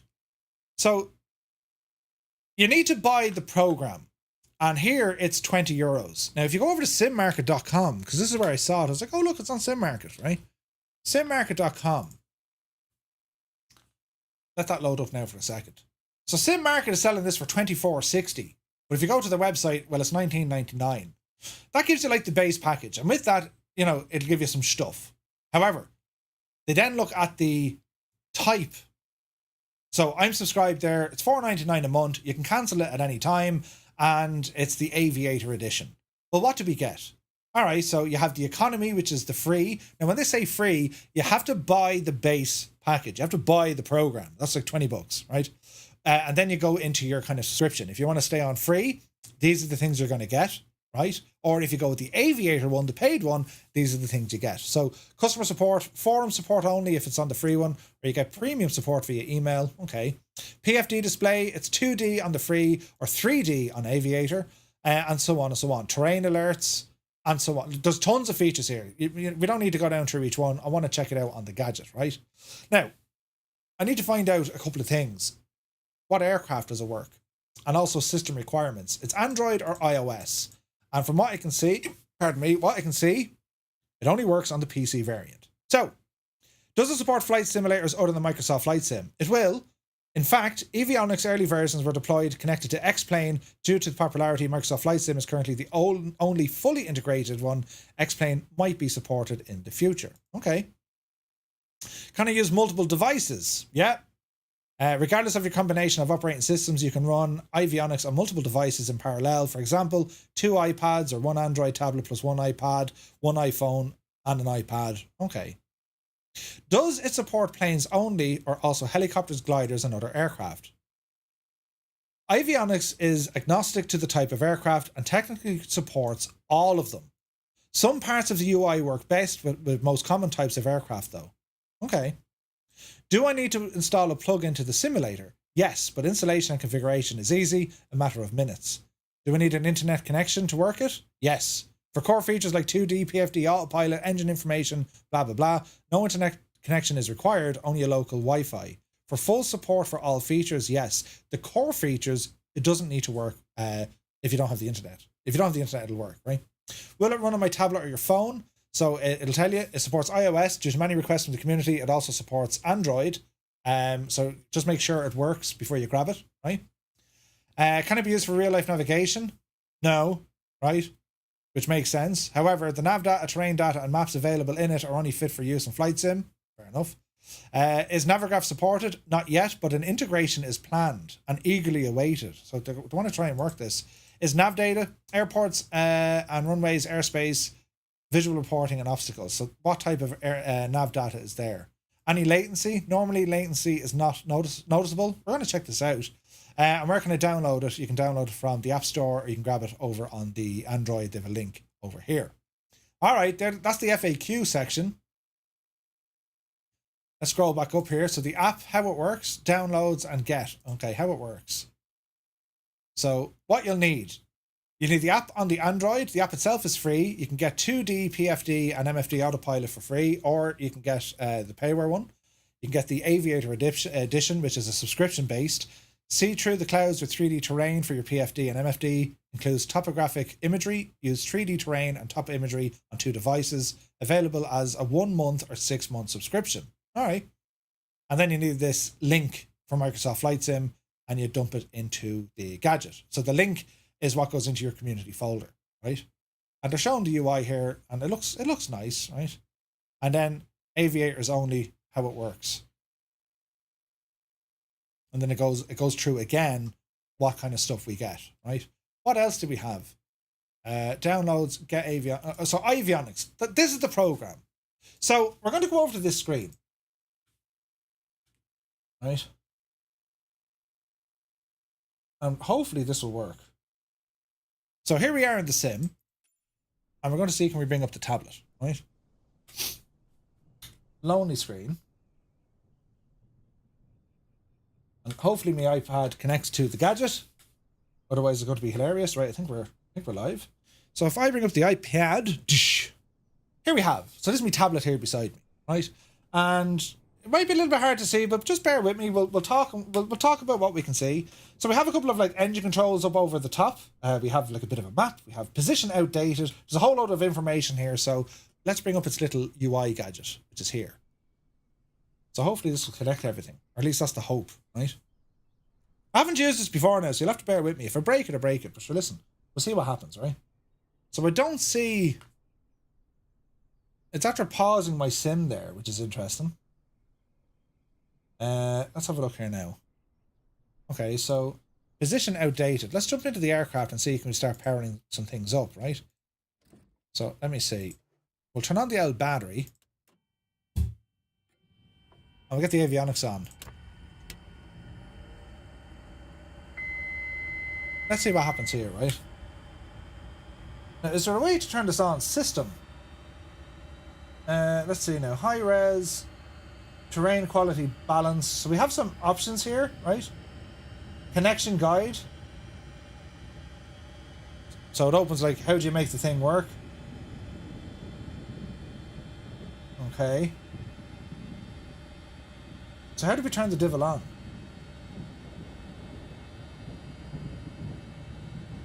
Let's give it a second.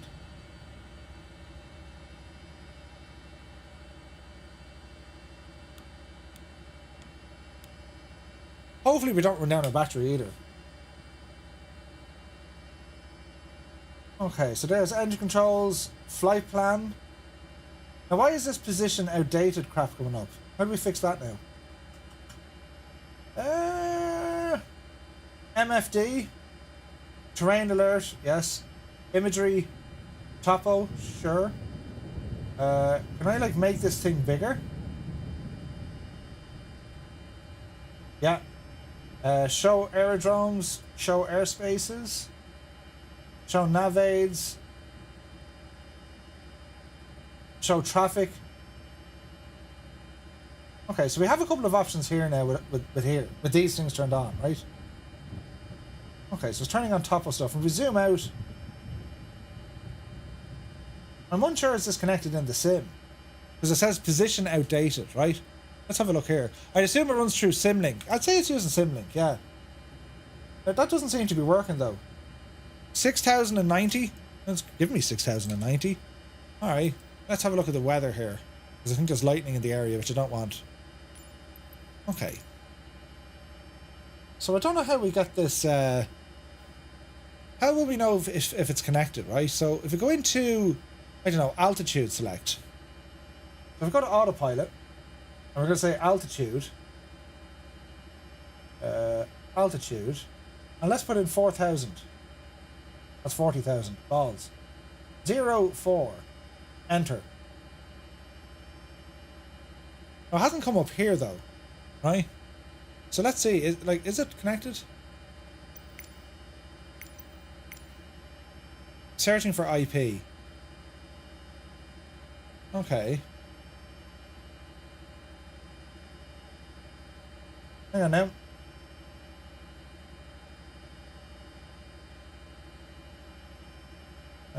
Copyright, blah, blah, blah, blah, blah. Just bear with us now till we figure this one out. Find the IP menu, open system, fold out. Click network.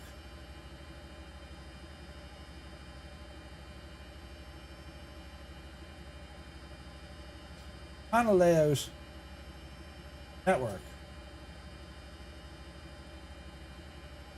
Okay, so do I need to put in...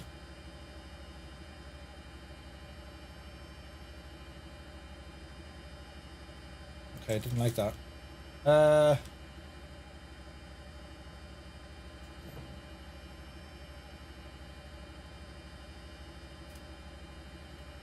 that's it.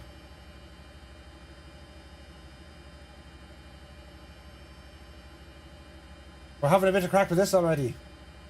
Use this IP to connect with it. So why is it using that one?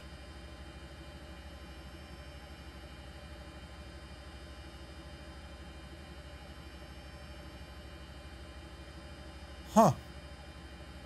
Seems to be freaking out a bit, doesn't it? Okay, tell you what. Let's shut it down. and start it again. Just in case it's having a weird moment, you know what I mean? I've never used it before, lads, so we'll have to find out, right?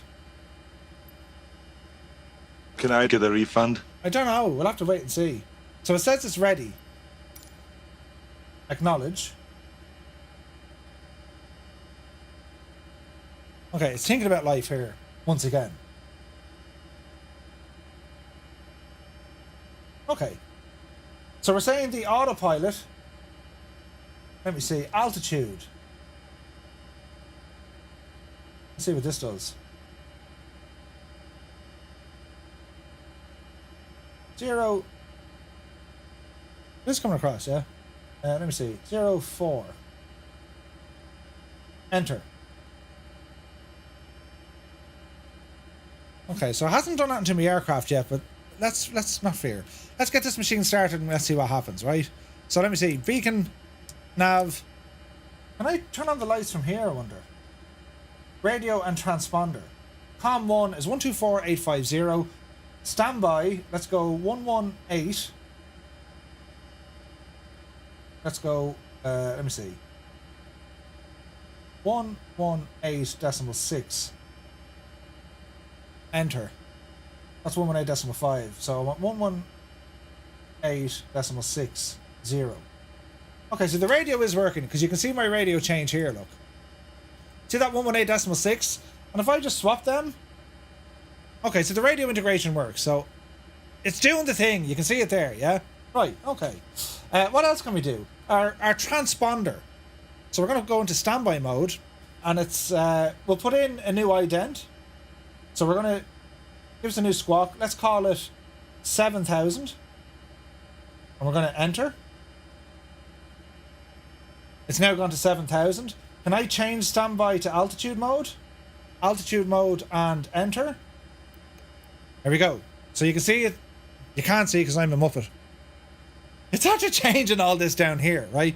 So I'll do it on the tablet just so you can see it. I'm going to change They've done studies, you know.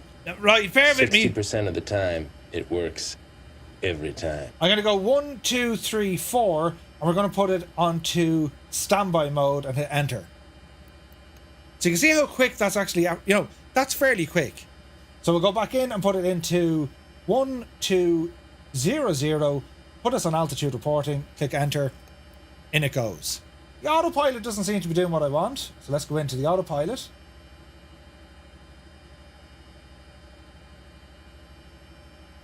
And we're going to say altitude, select altitude, I want to say 4,000, autopilot on, and give me 4,000, 0400, enter. It says VS.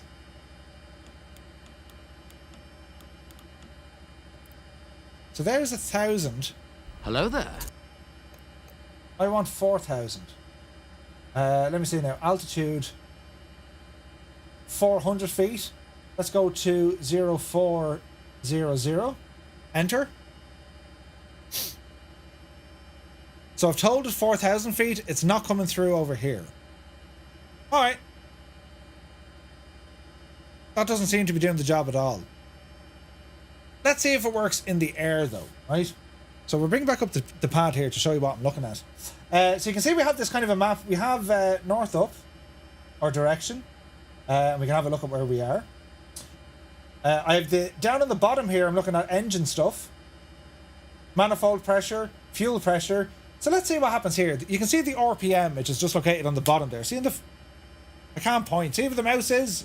You can't see the mouse. You can see where the RPM is, right? So let's see, can we start the machine, right? So we're going to say, give us a shot of fuel.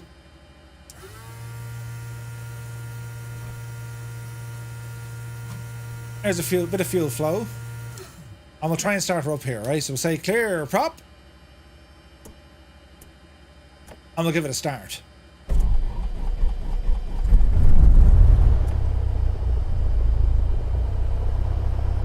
Okay, so you can see the RPM.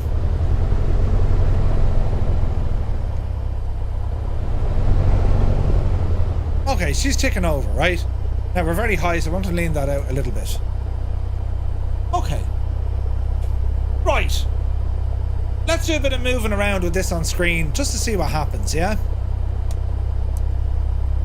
Because to be honest, I don't know what's going to happen. Now, autopilot is engaged. Turn that off for a minute. Okay. Autopilot off. There's a bit of latency here, right? Flight director? No, probably not going to have one. Right, so off the brakes. Let's taxi forward here.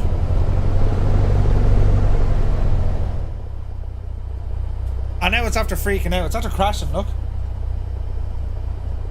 No position.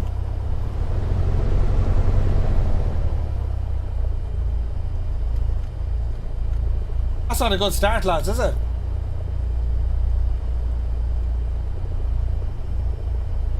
It has immediately crashed.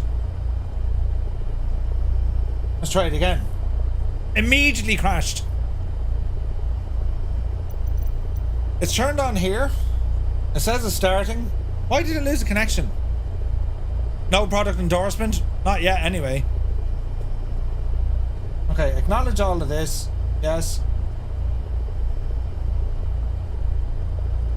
Okay, so it should be still reading the engine RPM. Look at this big E, just which it is. Alright, let's taxi out this way.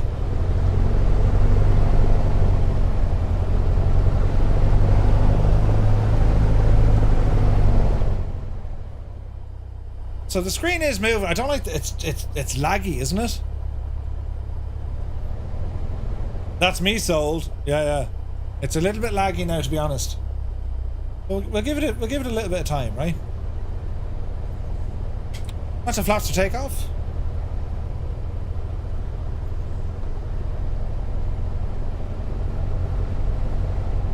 We'll taxi down here to the right. We'll back taxi and see what happens, right? Yeah, the latency can make you crash. Yeah, the latency isn't great. So if I start turning here, just look at the screen and see how quick it reacts. See that compass moving?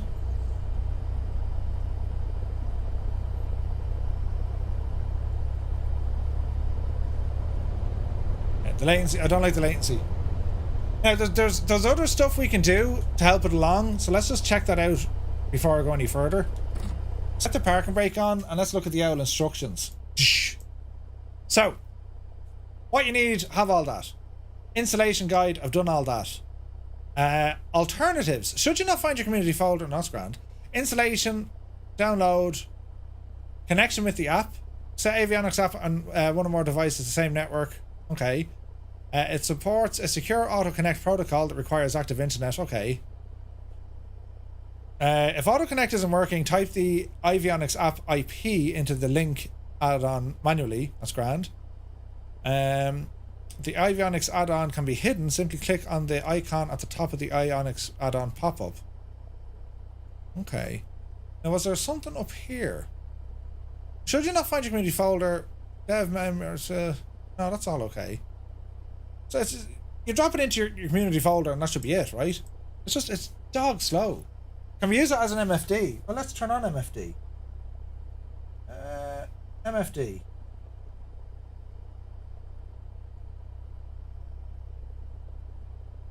Terrain alert imagery. So there's your MFD on the right and then a PFD here on the left.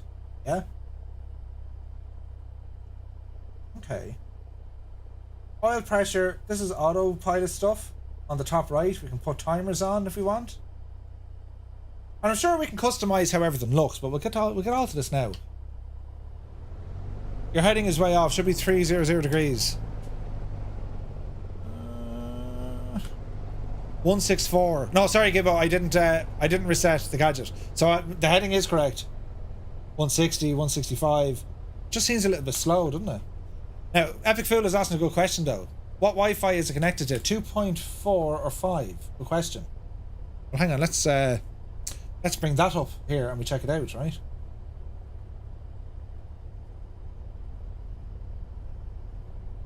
Get off the grass, Murphy. Let me see. Wi-Fi settings. It jumped down the cockpit. Yeah, I just hit the B key. Okay, so... Now, My iPad is fairly old, but it's updated with the latest version, right? Now let's have a look. Where would it tell me what it is?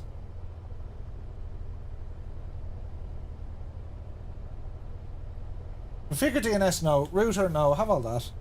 Wi-Fi, blah blah blah blah blah. Yeah, that's okay.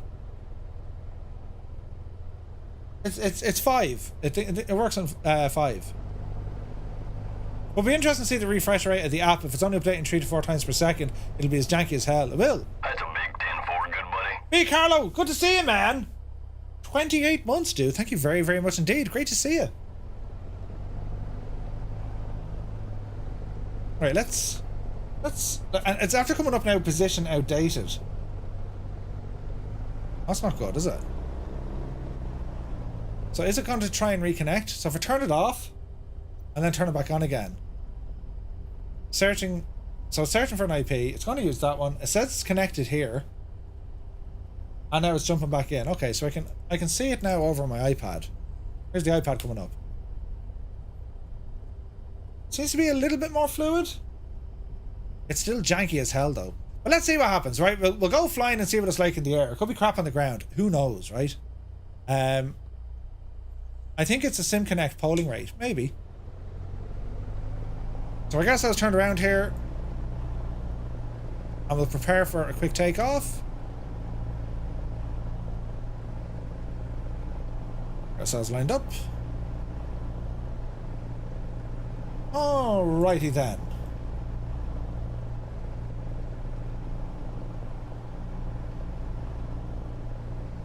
Right, power coming in.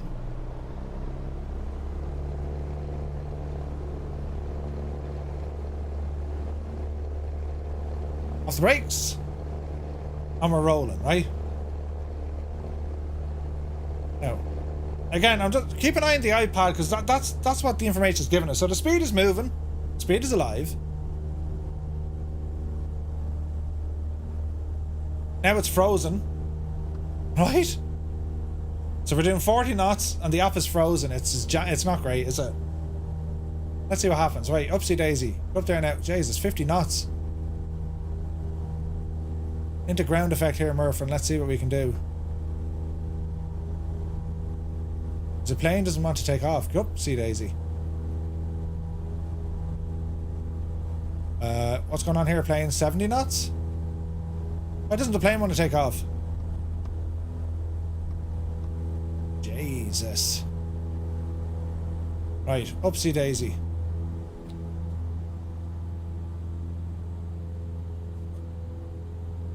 Yeah, so it messed up me trim a bit. That could have been the autopilot setting, right? Alright, take our time here and let's see what happens. So it's quite windy and messy in the sim, but we don't mind that too much, right? Now this is using the default Cessna 172 in Microsoft Flight Sim. Yeah, I'm quite high where I am, yeah? Now, I don't know about you lads, but the movement of that is not great, sure it's not. Like, see how slow it is reacting? Yeah, the refresh rate looks really bad. Not gonna lie, it's absolutely pants. Now I wonder, is there a way that we can kind of help things along? I don't know. What is going on with the weather? What's happening here, lads? What's the wind doing? Calm the devil down.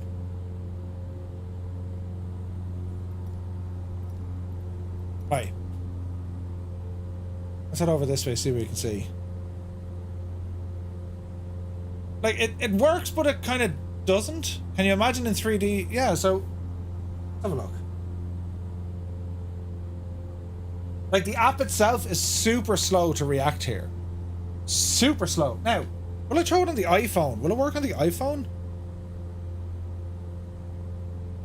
The app just crashed. So let's see if we can show it on this, right? So the app crashed, right? That's not a good start, Merv. EYEVIONICS. No results. EYEVIONICS.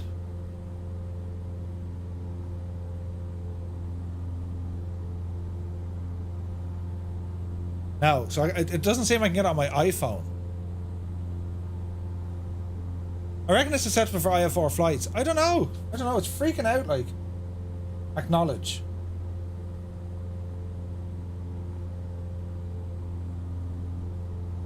It doesn't seem to be able to handle the any settings on the iPad app to improve things. I don't think so. Position outdated. Okay, let's go into settings. This is all terribly fun, isn't it? And we'll go to apps, isn't it? So what's it called?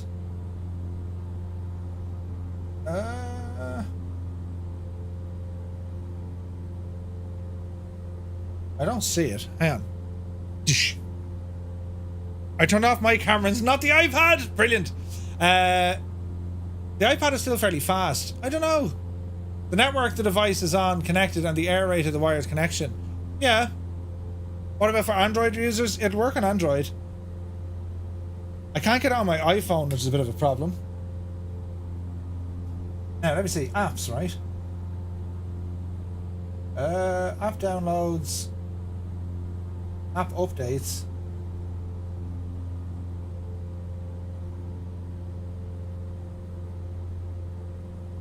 Doesn't show anything. Like the Wi-Fi is set to the highest Wi-Fi, so it's like 5, right? If I go into system, just the app is very slow to respond. Do you know what I mean? Maybe there's something in the system. Like it freezes an awful lot.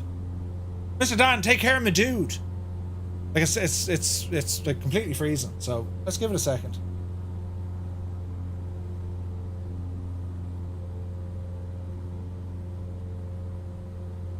Panel layout.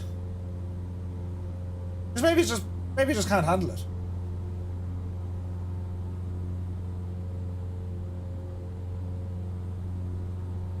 Okay, let's have a look at this now.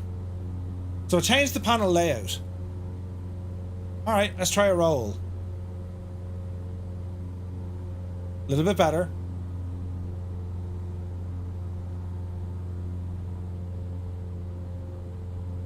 Okay, that's a little bit better. See that with just one display? So maybe that's an issue, right?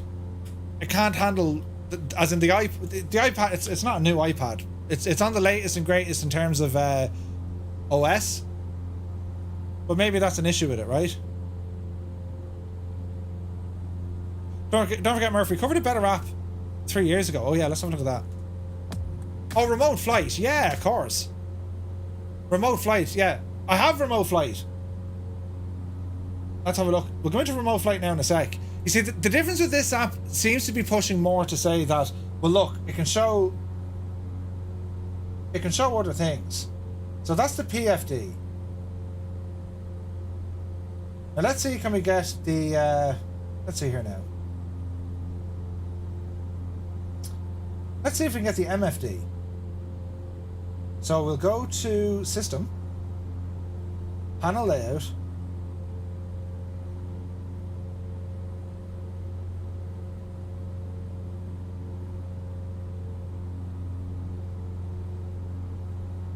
So this is using the MFD. So I think the MFD is where it's struggling.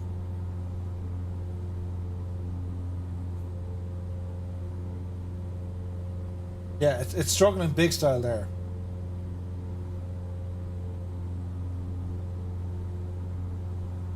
Okay. Back into system. Change portal. What does this do? Analog gauges. Oh, now you're talking. Okay, so we have analog gauges. So that's fairly smooth, right?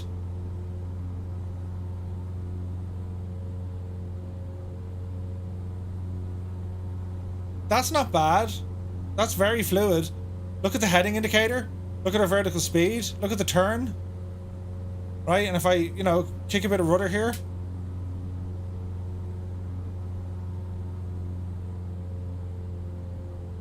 Okay, so the slip coordinator does not work. Look at the slip coordinator in the aircraft versus... You guys see the slip coordinator there? See where the ball is? Yeah, so that's not fantastic. But everything else works pretty well, right? That's good.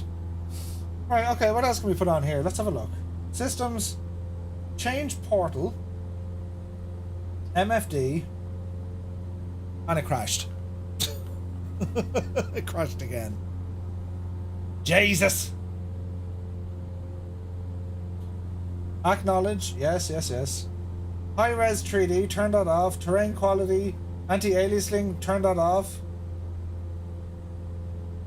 Let's see what happens. Can we do FMC? I don't think so. No. Okay, acknowledge. And you'll have to bear with me, lads. I've never used this myself, so I'm trying to figure it out, yeah? That's a big 10-4, good buddy. Okay. Panel layout. Okay. So she's a little bit more janky here. Dan 1878, thank you very much indeed, Dan. Jesus, 31 months. Okay, so here's our like synthetic vision. It's trying to load it in.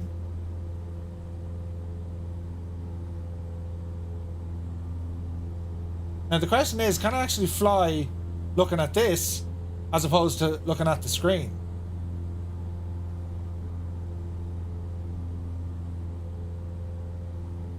The answer is yes.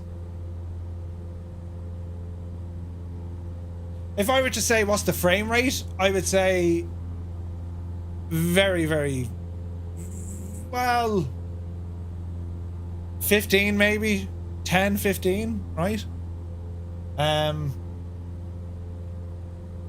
It's janky as hell though.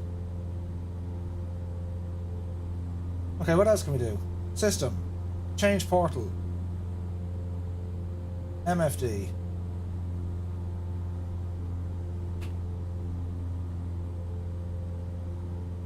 See how slow it is loading?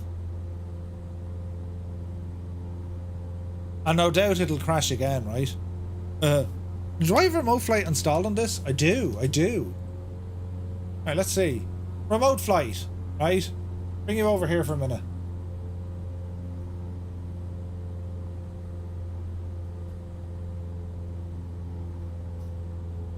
That app has crashed again, lads. Right? It's crashed again.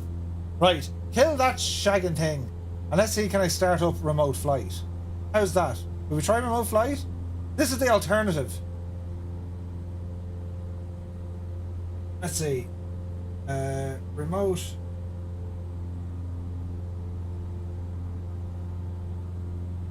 Remote flight map. Let's see if this works. At this point, I want a refund. Yeah. But like, that's the thing, lads. I haven't used it before. I've just bought it, so you know what I mean. Power. Hello. Stop connecting. Okay, so that's going to try and connect. Let's see here now. We get this working. Settings. Server IP.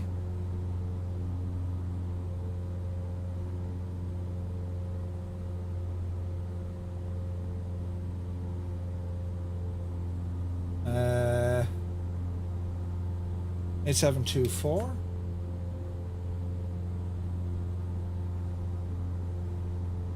8724. Wait, I want set manually. 8724. Start. Test. Testing in progress. Bear with me, see if this works. Yeah, I think so, Gibbo. Think so. Can I get a refund? No.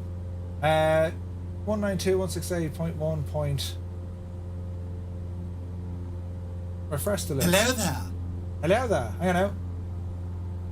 Okay, let's try this one. 100.65.3.17 test.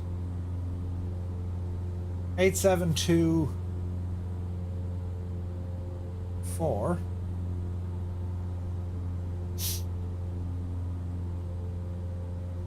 Why isn't this connecting?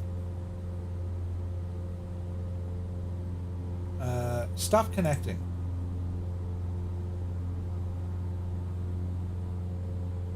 Start the server. Waiting for a connection to the sim. Why won't it connect to me sim? Stupid thing. Settings. Test. Let's see here now. Just bear with me now, lads. Nearly there. Hold on to yourself. 192. Okay. 192.168.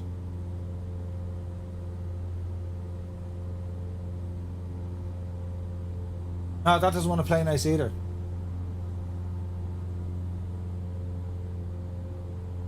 Stop and quit. Remote flight. Let's try it this way.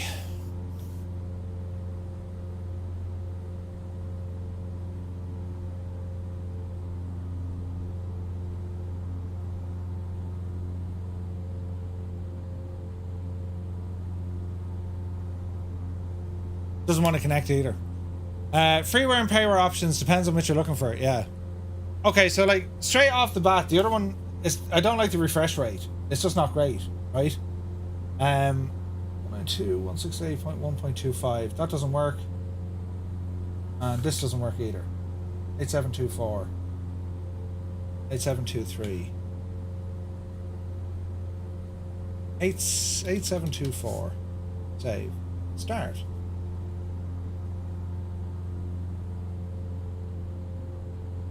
Yeah, that's not working either. Interesting.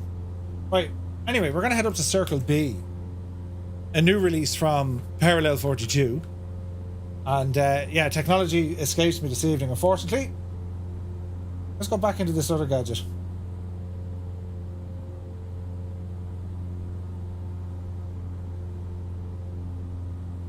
So the MFD and this yoke freaks out completely. No position.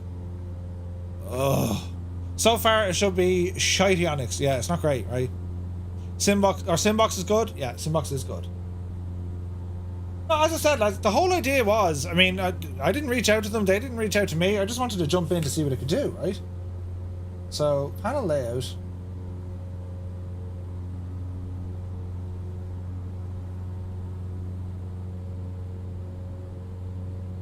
Back. PFD. So again, we go into like, here's the PFD trying to load and do its thing, right? Give it a few seconds. It's not, you can see it's responding quite well. And it's using it as a primary flight display. So it is, I mean, that's doing it okay. What else do we want to do? Systems. Change the portal. Analog gauges. So these are working fairly okay. Right, and okay, it was the autopilot I wanted to check. So let's bring up the autopilot. Turn on the autopilot. Okay, it's trying to kill us instantly. Vertical speed should be set at 0. Jesus, we're after dying already. You turn on the autopilot and it instant kills you. Ah, lads. Shh. Any chance the screen share is no, because I can still see it over here. Epic, do you know what I mean? Okay, so that doesn't work. Audio, timers, autopilot, engine, or a PFD. 3D mode, bearing off, terrain alert. Ugh. Okay, your barrow can be changed in there. That's not too bad. Change portal. Give us the PFD. We'll try this again. It thinks we're upside down though. I love that. PFD. Terrain alert. Turn on a little map inside. Turn off 3D mode. So there's just a standard thing.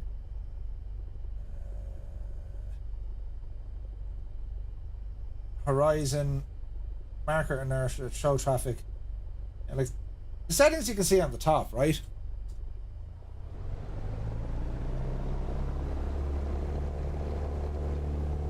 There's a bit of movement. Airspeed hasn't budged yet though. Okay, and here's our airspeed coming up. Oh Jesus, there's water. What did it? Jesus, Murphy. That'll do us. And I hit a stall. Jesus, get out of the spin. Recover. Recovered. If it wasn't for latency, it seems like it isn't too bad. Unfortunately, that's a killer though. It's not great. Maybe the GPU of the iPad is too old. Which version are you using? It's a poor product. But like, put it this way. All they've said is, and like, here's the thing, right? It just says it needs to have iOS 17. I have iOS 17. So if it's the case to say, you know, you need to have an iPad like 2023 model or higher, that should be on the friggin' website. Do you know, like, I'm not mad about it though. And like, it's really messing with the trim, so there is interference between this and the trim. Do you know what I mean? And it crashed again. It's shite. Right, enough of that. It's crap. It's crap. Kill it. Kill it with fire. If the dev is ever getting a chance to watch this, or if you've seen it, it needs a lot of work. It needs a lot of work. Because even the other one, the remote flight one, isn't working for me either. I probably just need to reinstall that. You know? Power? Remote flight? Oh wait, I think I need to have something turned on with this, don't I? Doesn't this use FSU IPC?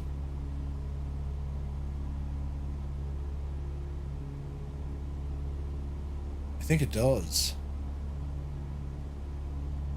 Sim Connect.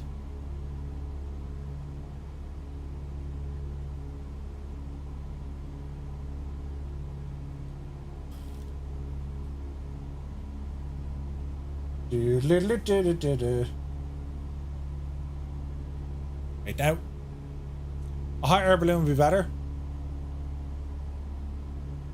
Murph rage quitting. I'm not really rage quitting. It's just like, make the thing work. You know what I mean?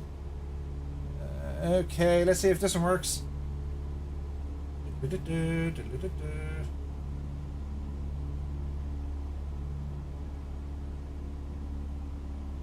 8724. Test. Testing the connection. Want to hear you. 8724. Yeah, it's nothing's working for me tonight, lads. Still haven't found what you're looking for. Yeah, Jesus, you too made a song about that. Stop and quit. Remote flight. Why isn't this working?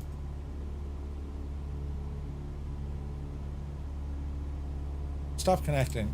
Go there. Start there. Waiting for connection to the sim.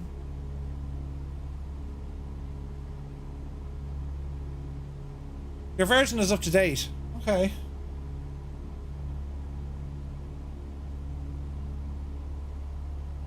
Yeah, it doesn't want to work, lads. Oh well. Anyway, let's go out and check out this airport before we do anything else. Right? Daniel, thank you for the subscribe. Well, like, here's the thing, right? And this, like, here is the thing. Like, I won't say it's buyer beware, but like, Christ, buyer beware. Like, I bought that, you know what I'm saying? And I was expecting it to work a lot better than that. I mean, that really struggled. And that was 20 bucks plus a $5 a month. Now, the dev will be getting an email. You know what I mean? What the hell?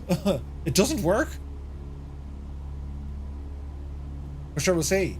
Anyway, where am I heading to? Circle B, isn't it? Yes. Yes. How far away is this place? Not far, says you. They need to at least offer a trial. Yeah, I think so. Well, like, there's a free version of it, right? Dev will be getting a strongly worded letter. Dear sir, madam. No, they're going to, though. Because, like, if you buy it, if you need to have it, do you know, if it needs to have newer hardware, sure, they need to tell you that. You know what I mean? Like, all it says is you need to have iOS 17 or more, right? Your plane's under savage pressure. So if you don't have that, well then you're shagged. Do you know what I mean? Am I out of fuel? I probably am. Where is this place I'm trying to find? Let's have a look here now. We'll ramble in, lads. I know I'm using slew mode, but for good reason. Let's have a look. Let's have a look. Should be a little airfield around here somewhere. Hang on now. Here's a something. Ooh.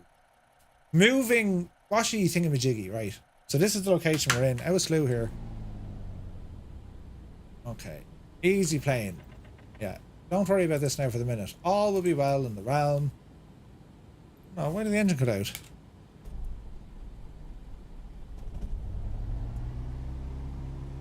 Right. Now we're talking. So where are we? We're over here. And this here is the Circle B Ranch. So we'll just fly around here and let's see what we can do. Send a link to your YouTube stream for this debacle. 100%.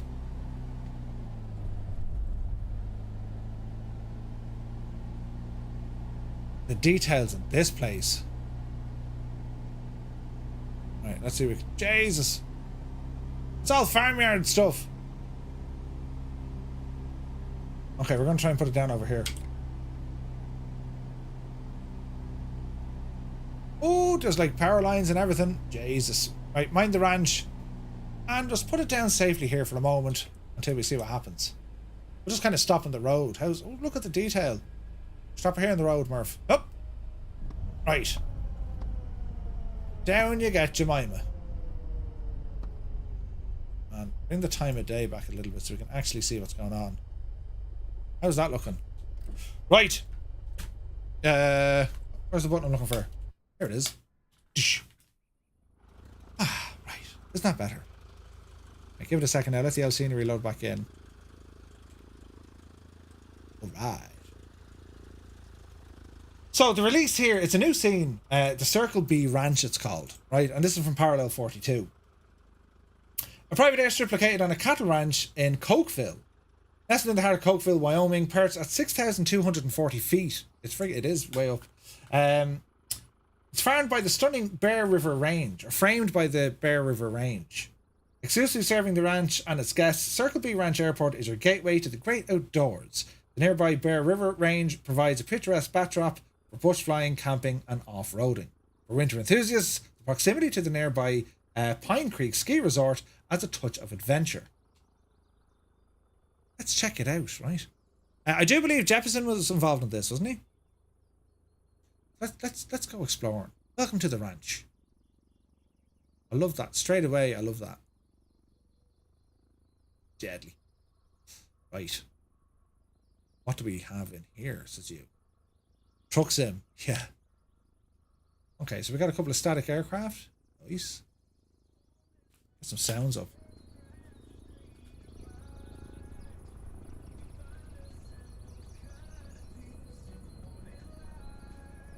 There's music.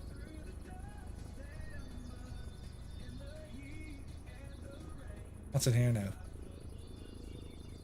Look at all the reg plates. How cool is that, right? Is there an Irish reg in there? Ah, Jesus. Okay, I'm liking that.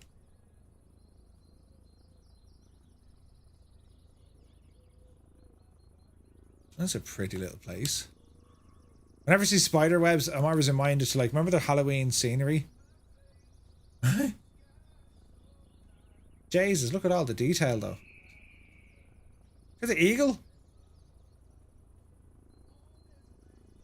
Oh, that's pretty. That's the barn. There's a big truck. Is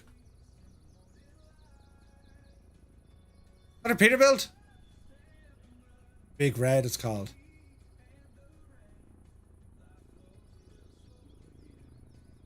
Bovine. Yes. There's a Jeep. Jesus, look at the detail on the Jeep. That's class, isn't it? Okay.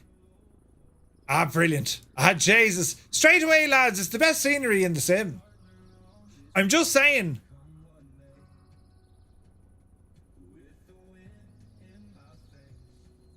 It's right. I mean, it's superb is what it is. It's superb. Jesus. Is there a Tesla here now? If there is, that's it. Stables.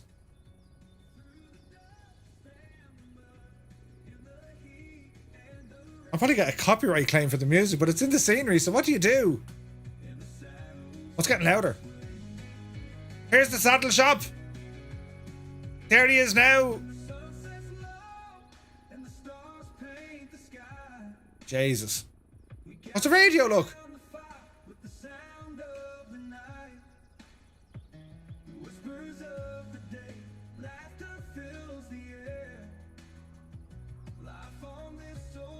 Fellas on horses. Hang on a second. What's he doing? You're joking. Run, you poor devil. He's out to get you. Jesus. Oh, hang on a second. Now hang on a second. Jesus, did you hear the horse? Hang on a second. Now hang on a second. There's a way to do this now, lads, right? There's a way now to do this. And hang on now. And we're going to do it this way, right? Now let me see. We'll do one of these. Yes, yes. We'll do one of those. Yes, yes, yes. And we'll do one of these. Now, lads. You're in the ranch now. You ready?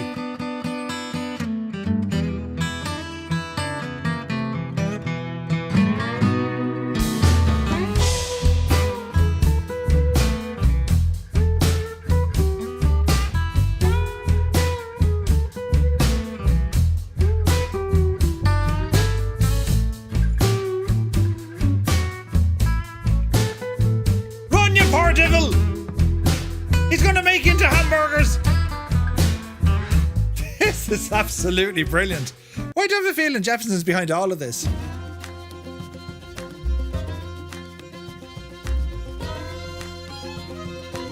Look at the detailing. How are you, horse?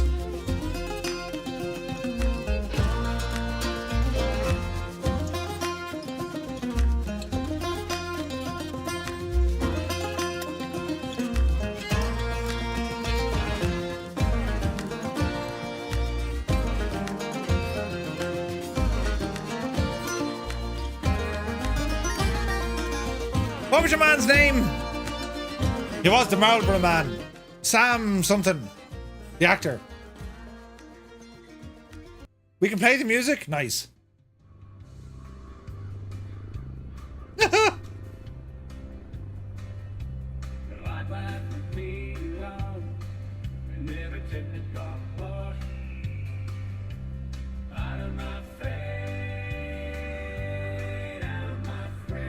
Sam Elliott, that's the one, lads.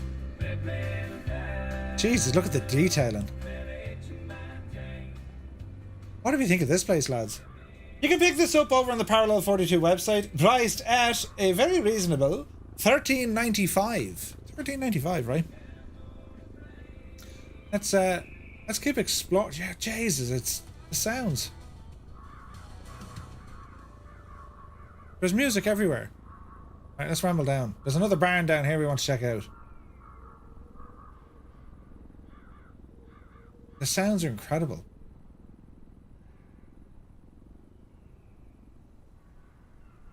Let's check it out. Look at this. Look at the scenery around here. It's just an empty barn. Ooh, look. That's deadly. They have the irrigation system working, look. Isn't that class looking?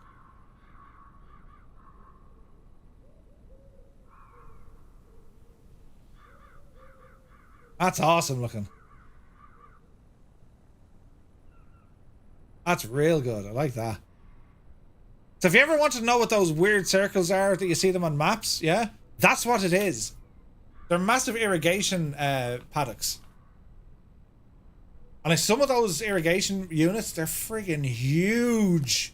They're massive. Do you know? Yeah, crop sprayers. Can't wait for those.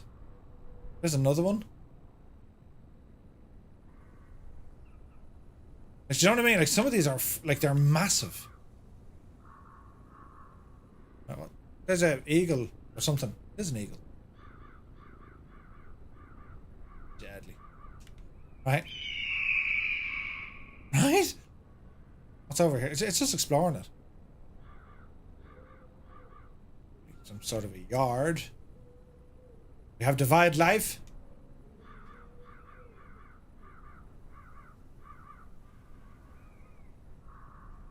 He's stamped. Machinery and stuff.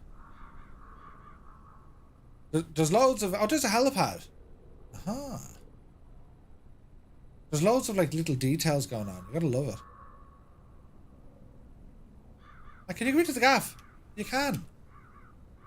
I'm afraid going into these gaffs now, anything that Jepson's built on Parallel 42, because they put things there to scare you. You know what I mean?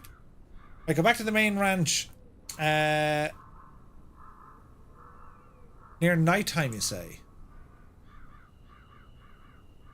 Near nighttime or at nighttime? Go to late evening. Okay. Near the main hangar. Okay. That's not the main hangar, Murph. Where's the main hangar gone?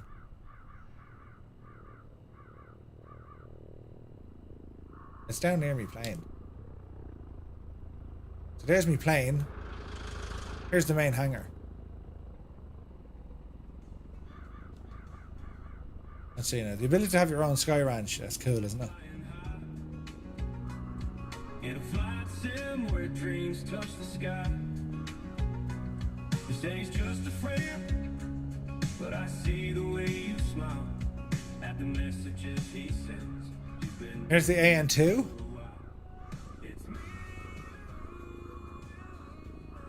Where's the AN2? No, that's not an AN2, Murph. That's a Beaver. I know. I know.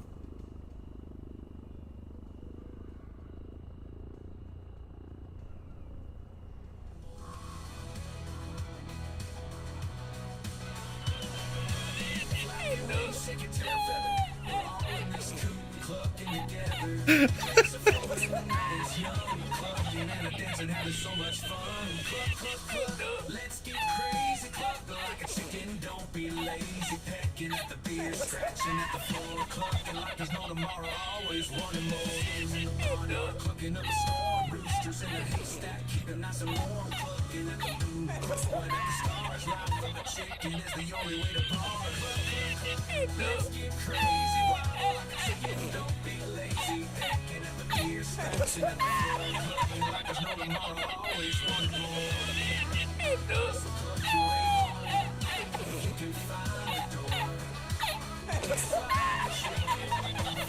I've seen it all now.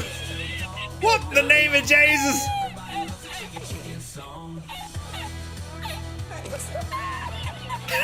Jesus Christ. Oh God almighty.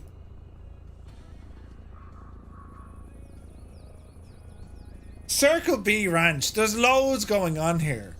Like, it's ridiculous. There is so much going on here. It's well spread out. You know, like there is a fair bit of scale to this. But like, just to give a bit of an overview. So you've all the crop watering stuff going on. You've loads of fences. What's over here now? Is that a gaff? Is that like the farmer's house? Dougal, have you been drinking? I have, Ted. I've been drinking like a mad idiot. It's vast. The area is huge. Ah, the little house on the prairie.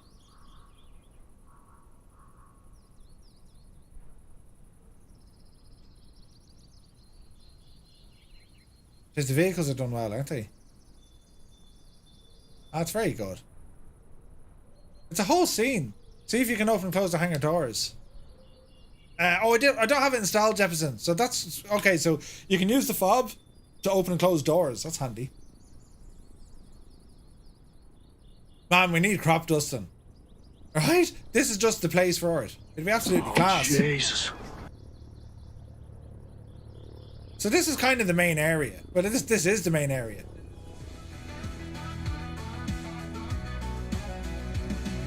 Hands in the coop, roosters on the plow. Everyone is clucking, making quite a howl. It's nuts. He's still chasing the poor El cow, God love him, right? Yeah, that's pretty cool, lads, isn't it? What do you think? Do you like it? I think it's good. It's another just another class scene from Parallel 42. I love it. Oh, there's more gaffs over here, look. Jesus, look, all the rocks here, look. See, again, you can be driving around in the little ATV. You know what I mean?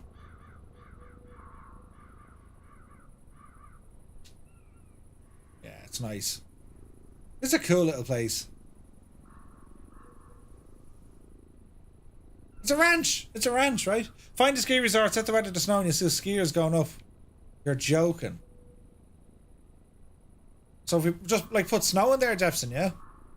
And snow? Oh, Jesus. Now, do we have to like set it to snow?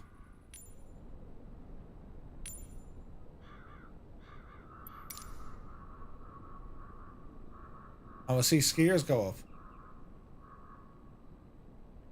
Find a ski resort, set to weather to snow, you see go through over the rocks. So where's the ski resort? You have to find the ski resort. Good place to bring the juice goose, isn't it? On there now, lads.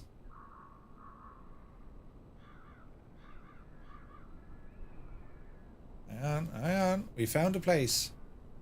Ah, deadly, look.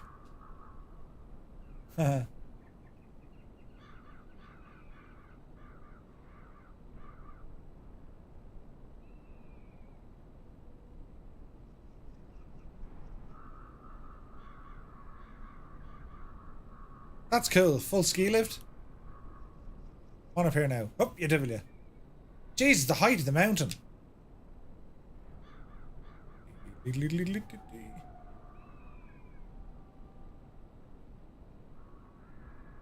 All the way to the top.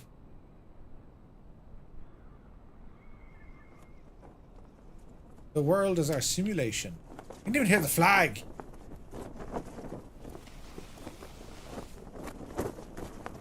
The door opens and closes. That's not scary at all. Jesus. Slow down the camera. Zook. Oh, Jesus. Jesus, there's people out. Brilliant. Go on, you devil you. Get down the hill. Oh, Jesus. There's even visual effects on the skier. That is ridiculous. Look at it. What was the... Do you remember? Jesus, they're giving it socks. Yeah! Work those hips, knees and things. Brilliant. Oh, I got skiers, man. That's awesome. Look out below. Skiers in Microsoft Flight Simulator. Seen it all now, friends. Seen it all now. Right, let us pause this for the moment. I'm having a horrendous night, as you can see. But we must move on. Because, friends, there's been an update to...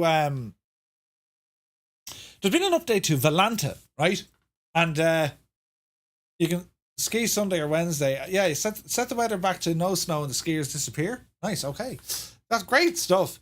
So that was Parallel 42 Circle B Ranch. It's in Wyoming. It's very, very good. But $13.95. You can pick it up over on parallel42.com. And yeah, there's a lot going on in that scenery, isn't there? So with Valanta, version 1.10 has been released. And a couple of enhancements. They've added screenshot galleries on profiles, showing all your screenshots that you have, and you can filter them based on the type of flight. They've added screenshot galleries to aircraft pages, showing all the screenshots that have been taken while flying said aircraft. Improved the screenshot viewer by adding a link to the flight and the ability to write a description and add some tags. Added average landing rates to profiles. Added the landing rate to the preview of each flight when viewing them on the flight's page. When viewing a flight, each landing can be clicked to hide or unhide it. Flights can now be sorted based on landing rates. You can now set the SimBrief custom airframe ID on an aircraft, which will then be sent when dispatching through SimBrief. You can also copy the ID of another aircraft in your fleet by clicking the search icon. Flight lines and flight lists and user profiles now have a thickness corresponding to the number of flights between two airports. Added a map filter for simulators, so you can just show Microsoft Flight Sim or X-Plane. Added which simulator the user is flying on an active flight. Added altitude above and altitude below the map filters. Altitude above 25,000, for example, will filter the map and only show flights above 25,000 feet. That's kind of cool. Added code share call signs. Added home filter to the aircraft page to see all aircraft currently at their home base. Flights can now be deleted from the flight list by right-clicking them, selecting delete. You can now enter edit mode on the flight list, selecting multiple or all and deleting them all together. Added confirmation dialog, added the option to never show planned ATC routes, and then there's a couple of fixes as well. So what does this mean for us? Well, on the map, for example, we can have a look at some peoples, right? Now, let me see. If we open up this little network and we say, okay, well, look, show us flightsim or Volanta. Everyone. There's some 1,300. So if we have a look here now, the information we can see. So you can see the user profile. This is all in Volanta, by the way. If you've never used Volanta, it's excellent, right? You have a free version and a pay version. Pay version gives you a few more options. In particular, it has like this automatic save. It saves things in the sim. But what you can do, it's just great for monitoring different flights and some of the options that you can see. And your scenery map, you can show me only X-plane or show me what's in Microsoft Flight Sim. So it's reading what sceneries that you have, which again, it's really super cool because if you want to do a flight somewhere, sure, it has all the gear for you, right? So disappear that user, move back here, add a flight plan, don't. Here's all the flights that I've done, right? They're all my Volanta flights. I've seen people who do far many more than I have. But if we right click it now, we can actually start deleting flights. That's handy, isn't it? So here's the flight we did last week in the Comanche. So we can replay it here and it'll show us, you know, when we took off and what we did. So you see the flight here now. And I love this. And again, if we want to get creative, we can go into 3D view. Now, we can recenter. I think we can track the aircraft. I'm almost certain of it. Let's see here now. Overview. But anyway, looking at the flight. So this is the flight we did in the Comanche. So it's showing you the kind of, you know, what we did and where we did it. It's a great tool for going back to reviewing your flight. And you can speed the absolute bejesus out of it.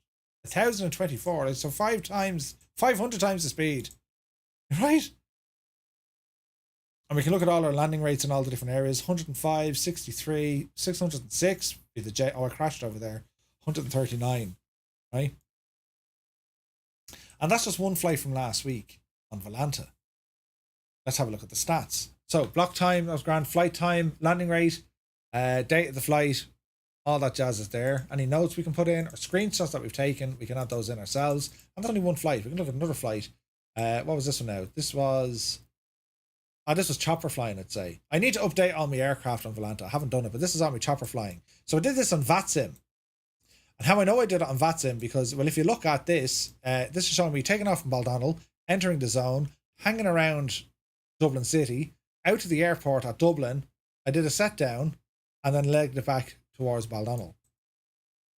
And you can, you know, in the 3D view, you can see like where you climbed, where you were level. You know what I mean? So Volanta, like, who here uses Volanta? Do you all use it? Do some of you use it? Do none of you use it? Be interesting. Briggsy uses it. Like aircraft, again, you have your own aircraft file. Can you right click these now? So you can add your own aircraft. And this is what makes Volanta really, really good. Say, for example, if you say, right, okay, I've bought a new airplane and I'm only ever going to fly this. Well, if you leave that at a particular airport and you go into Volanta, it'll say, oh, hey, by the way, your aircraft is still there. Like, according to this, it's saying my last aircraft, November 851 Tango Bravo. Well, it's in Dublin. What's it doing there? If I want to find out where 0 flights, I think I deleted some of these. Yeah, there's 0 flights registered. Here's one here. So November 6229 or Papa. If I want to say where's that aircraft currently at, right? It's telling me here. Green state. Set home location. Oh, look at that. You can set a home. EINN call it. Shannon. So yeah, its home location is in Shannon. Will that park the aircraft there? Isn't there a way to view where your planes are at? No. Select airline, no. Call sign, stats. So it's showing you the home airport. Meaning, if you start a flight and then go back to the main menu, the same, it'll count it as a flight. Yeah. He has it there waiting for the next expo. What's this? Couldn't live it out. I look for until I forked out on Navigraph. Still love it. Atom controls, yeah. Navigraph. It's Volanta is very, very good. So aircraft. Is this going to? Yeah, it is. So there's my Comanche, November 6229 or Papa. And let's look at the map. I could have aircraft scattered all over the world, or I've deleted them all. right? I have November 235 Romeo Mike is up there. What are you? It's not giving me the ICAO. But again, like you can upload your own picture. You can upload the tail number. You can do all of this stuff and it'll track where your aircraft are. I love that. What else now? There's one in Dublin. So A51 Tango Bravo is in Dublin. Yes, it's only reading 3 of them because I think I deleted a ton of flights because I'm trying to reset this that I know exactly what aircraft I have in my fleet. And it makes it interesting, you know. Yeah, there's a huge hurricane about to hit. So you can turn on the filters and stuff on the map as well. So if you go into the layer system, right, we can say, okay, well, you can load in nav data. So you can bring in all like nav aids, zoom in, and these are all your nav aids, right? I don't mind the screen because it's loading in everything. But if we turn them off, for example, and then we show the upper airways, lower airways, 3D mode, screenshots no, satellite mode. I have the weather turned on, or we can put on US sectional stuff. This option is not available right now. Okay. Not available now. Emergency planes. So they come up in red if there's any aircraft. Is there any forest fires anywhere? There's my active flight. US sectionals aren't working at the moment. Okay. What else can we do? That's like a browser window. So you can use a browser from within inside Volanta. Navnac must be friends. Come on in. What else do we have here? Activities. They have a ton of activities you can do. And they actually, once you connect this to your sim, it'll actually start dropping in, whatchamacallit, it'll drop in kind of little waypoints that you have to fly to and unlock. They're like a little coin and stuff. Visit every country, events, challenges, all that jazz. Schedules. So explore real world schedules. So let's say, okay, let's look at, say, I don't know, Dublin. Yeah. Dublin to Fort Worth.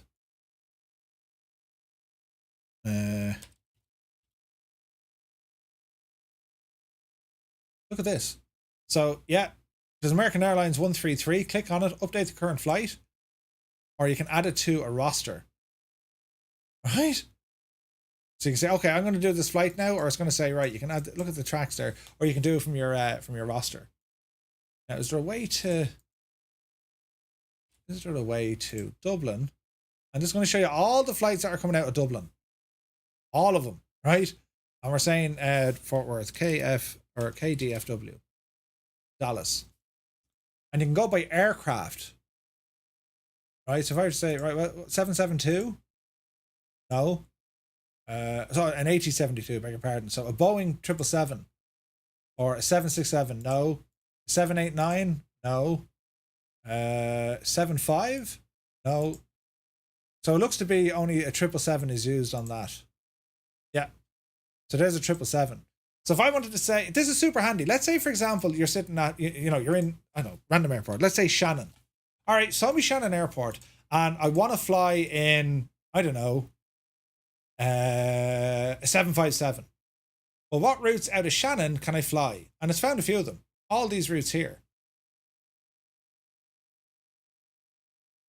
So like there's one there, Shannon to O'Hare. There's Shannon.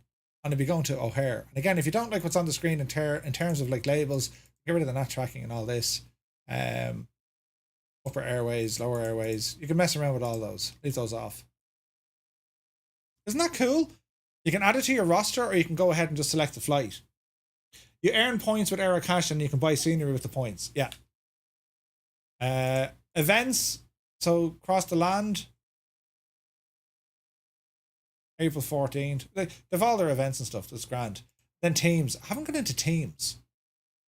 I need to figure out what that one is. But what we're looking at here on the screen, we're tracking different aircraft, right? So we're saying, okay, look, how many aircraft are using Valanta? And you can just show me what friends I have online. So there's 4 of the lads on Valanta are online. Turn off VATSIM here. So there are 4 people, 4 of my friends who are flying online, right? Or if I wanted to say, okay, let's, all the blue are Valanta pilots. If I say, I don't look at Valanta, I just want to look at VATSIM pilots, right? So turn off that, and we go into VATSIM. So all these guys now are your VATSIM pilots, right? And we can turn off the scenery map so we're not showing stuff either. Wreck your head. Get rid of airports, helipads, make the map as clean as possible. And, you know, 3D mode, put in weather if we want. So now we're looking at just VATSIM traffic. And we can turn on the VATSIM ATC coverage, any of the FIR boundaries as well, or FIR. So you can see Dublin Tower is on. Dave is looking after that. Oh no. Is there ATC coverage there? It says Towers online. Online ATC, there we go. Dublin South radar. Yeah. Live traffic. Arrivals. Who's flying in and out. It's super handy, isn't it? So that's all Volanta, and most of the updates that they've done, they're now kind of putting in kind of screenshots and all that sort of jazz. So some of the options you have inside Volanta, when it comes to general sim scenery, no, streamer tools, no, saving and autosave, you can actually set this up to say, hey, I want you to do a full save every 5 minutes, and this works with the PMDG stuff, which is super handy. Like if I'm doing kind of long haul flights, I'll say, Jesus, I want an autosave, because if you have a sim crash, you can reload it using the autosave. So that's part of like the premium kind of edition stuff, which is, it's just super handy. So if you haven't used Volanta, highly recommend it, lads. It's free. There's payware add-ons you can get or payware options for it that add more functionality. But like as a moving map to track your flights and stuff, it's really good. Really, really good. And that be Volanta. And you can track other people's flights. Like here's someone going from Boston over to is it Heathrow? Right? Track the full flight. I love that. Brilliant. Absolutely brilliant. So, yeah, we'll have to do more with Volanta. I have this set now so it turns on all the time. You know, how did you get to show where your planes are on the map? So go down to your options over here, click on aircraft, right? And when you click on that, it's going to show you where you left your aircraft, right? So it's only detecting 3 for me. But I need to type, like, I've 18 aircraft in my fleet. I don't want 18. Purge aircraft. Do you want to delete? Yeah. So I have 3 aircraft in the fleet now. You can add something in. So if I wanted to add an aircraft, let's say we're going to say, call this one, I don't know, Echo India Tango Tango Mike. And the ICAO code of the aircraft, I don't know, call it PA24. Create the aircraft. So we can go in here and you can edit things, give it a different name, all that sort of jazz. Set a home location. So we're going to say, yeah, we'll call it, I don't know, Burr. Hello there. Let's see. Custom SimBrief airframe ID. This is new, right? So if there's a custom SimBrief one, let's see here now. SimBrief. Let's have a look. Let's have a look. Rarick, thank you very much indeed for the follow. Good to see you, man. Dispatch system. And let's have a look here now. So we're going to say new flight and the airframe. So if it's a PA24, Hyper Comanche, variant or airframe.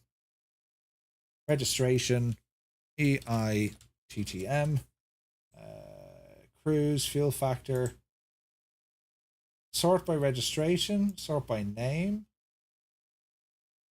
save as a default aircraft. Okay, so there's no additional code there. Open airframe editor. So I have that one. I want to add one. Add a new airframe. PA24. Hyper Comanche, select. Okay, so you are civil registration EITTM, FIN number 001, SECAL code, ICAO code. Jesus, I'd have to like build this up from like 0. It's basically a profile, right? Airframe text entry. Yeah. So when you have all this saved, is this save airframe? Is this going to give me a unique code? Let's see here now. Internal ID. So if I copy this and I go back into Volanta, paste, search. No. Search aircraft.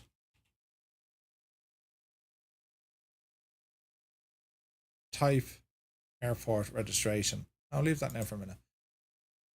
Custom SimBrief airframe ID. That's it there. That's really handy. So you can actually like import your aircraft or build your aircraft inside a SimBrief and then horse it back in here. So it knows for definite, yeah, that's your aircraft no matter what. That's really handy.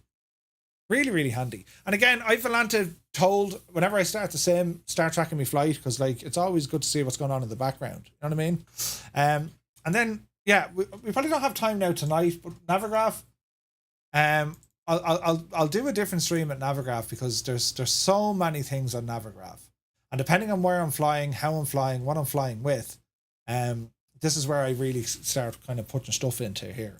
So, for example, we know we have weather overlays, yeah. You can see there's rain and all this sort of stuff, and we can change what sort of layers we want. You know, METAR, turbulence, ice, you name it, it's in there, right?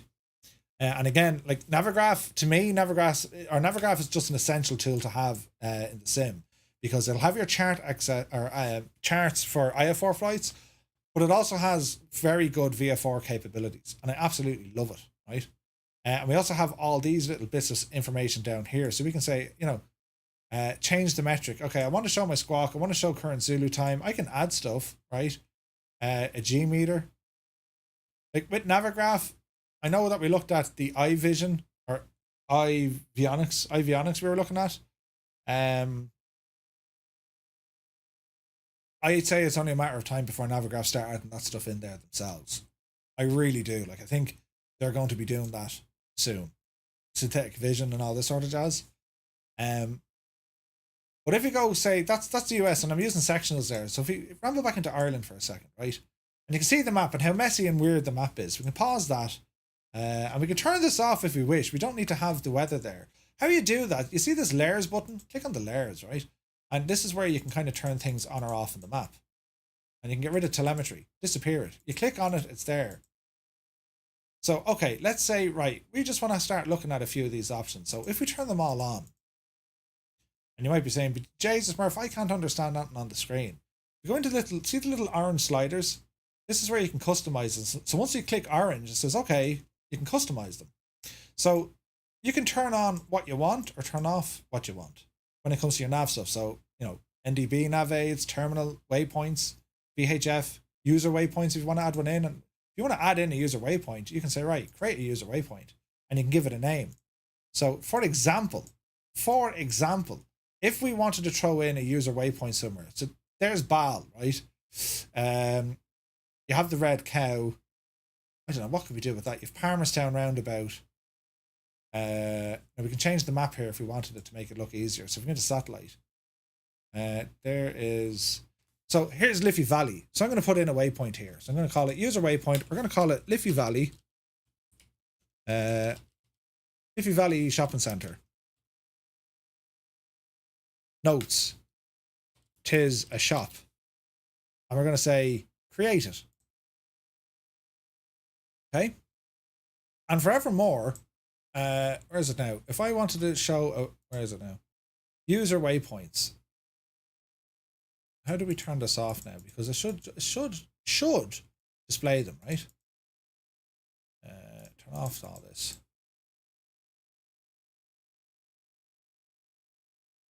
Let's see here now. Turn off the air. Turn off everything. I just want to show my user waypoint. Leave it on satellite. So user waypoints. Now, why isn't it showing a user waypoint? Waypoints, user waypoint, airways. How do we display that as a user waypoint? Let's see here now, lads. Let's see here now. There's a way to do it.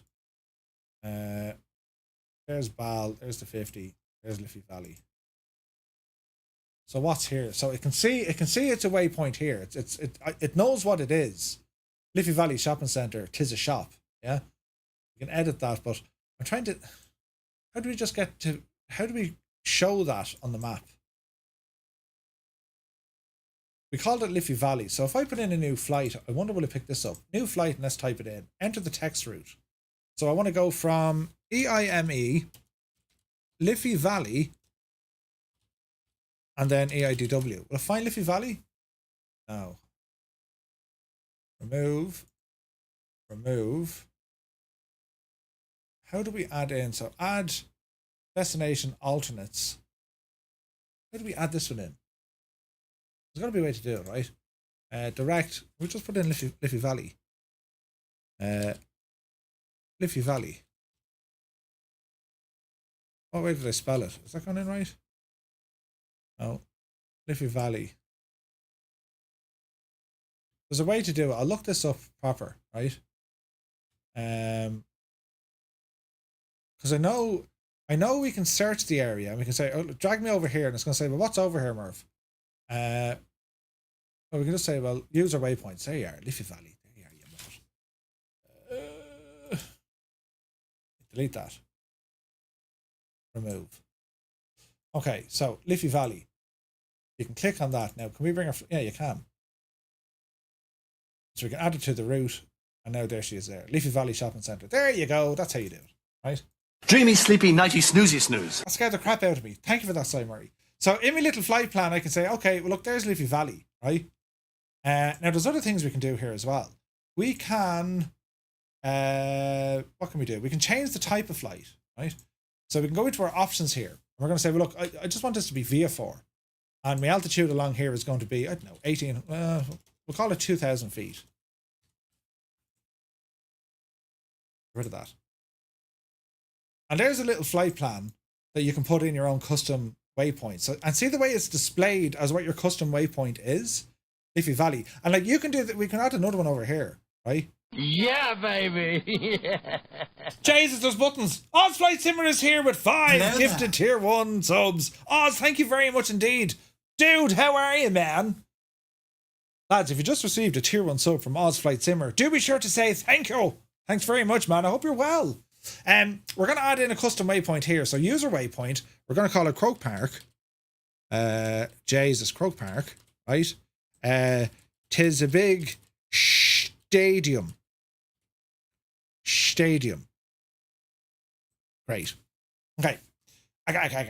User waypoints, click on Croke Park, add it to the route. And do you want it to be before or after Liffey Valley? Allow myself to introduce myself. So we're going to add it in after Liffey Valley. Click add. And now we're adding in our own custom waypoints. And this is super handy because then when it comes to our flight plan, you're going to see these names appearing on your little flight plan because, well, it's reading it from Navigraph. So it'll say, yeah, you'll take off from Echo India Mike Echo. And we can get right into this. Okay, let's go back into Baldonnel and we say, right, we want to take off from runway 28. Right? A departure. So we can go instrument approach here, but let's for the crack, right? Let's for the crack. It'll be a non-standard, but we can use any of these. So we'll go with the Delta 28. Add to route. So it's take off, fly around this way, down to here, and then straight back up again. So we can add something in. I don't know, what can we add in? What's the name of the pub up in Blessington here? Or Borgridge Moor, isn't it? Not it? Yeah, so we're going to say, right, we're going up to, this area here is called, is it Embankment? Yeah, Embankment are up here, right? So we'll add a user waypoint. We're going to call this one Embankment Factory, right? These guys make bottles. We're going to add that. And I'm going to say, add this to my route, and I want to do it after this waypoint. It's before Liffey Valley and before Croke Park. So we'll take off from Baldonnel from 28. We're going to be on the Delta 28 departure, technically. We're going to swing around, head out to Embankment, and go all the way up to Liffey Valley. Now we can make this, we can do something else here, make it look a bit more interesting, right?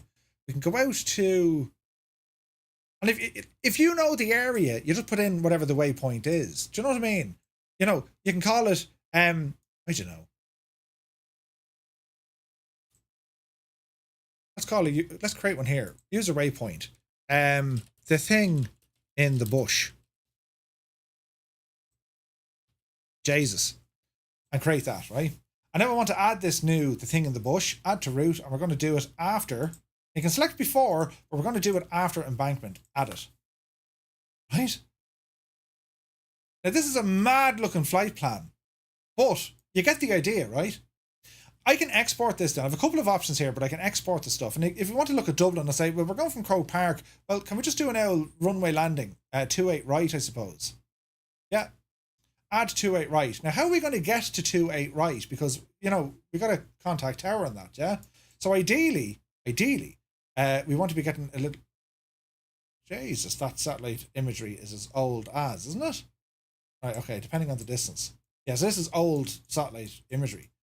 So let me say 28 right we're looking for, isn't it?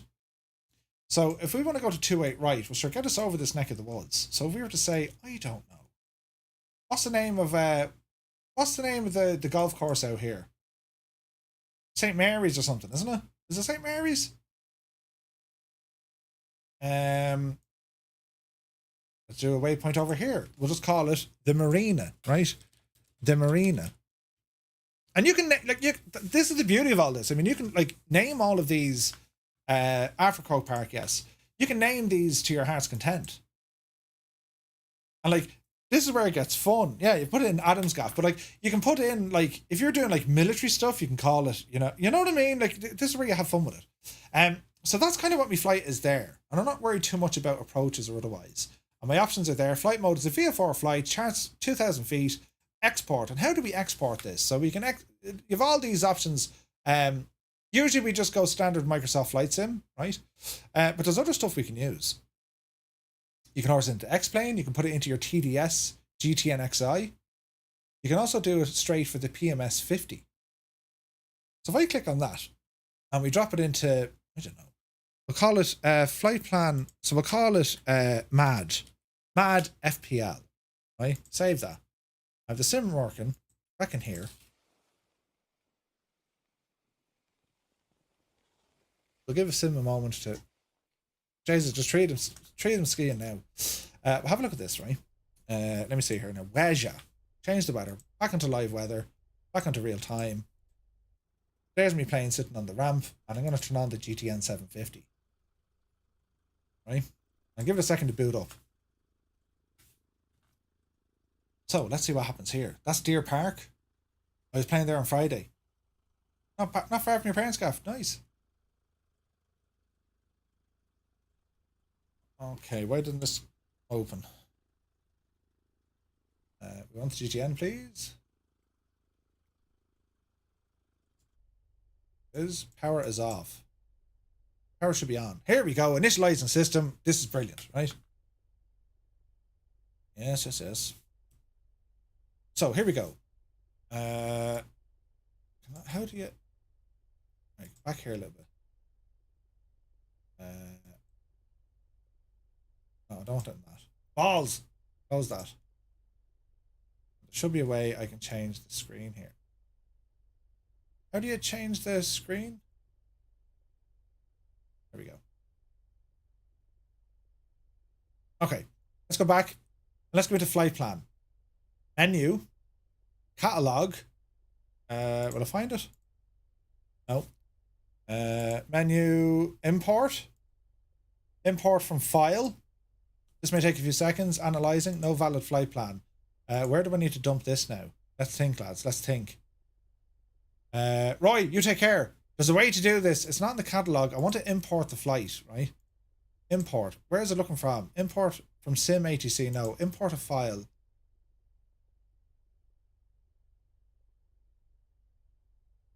Analyzing import. Loading flight plan. No, I don't want that. No, don't want that. Is there a file that the PMS 50 uses? It must do. Let's have a look. Documents, I suppose. PMS 50. PMS 50. No, I don't see it. This PC, local, users, myself, application data, local, PMS 50.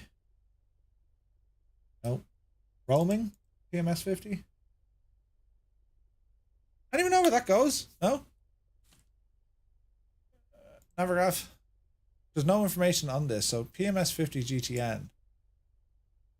That's where it's going to drop it into.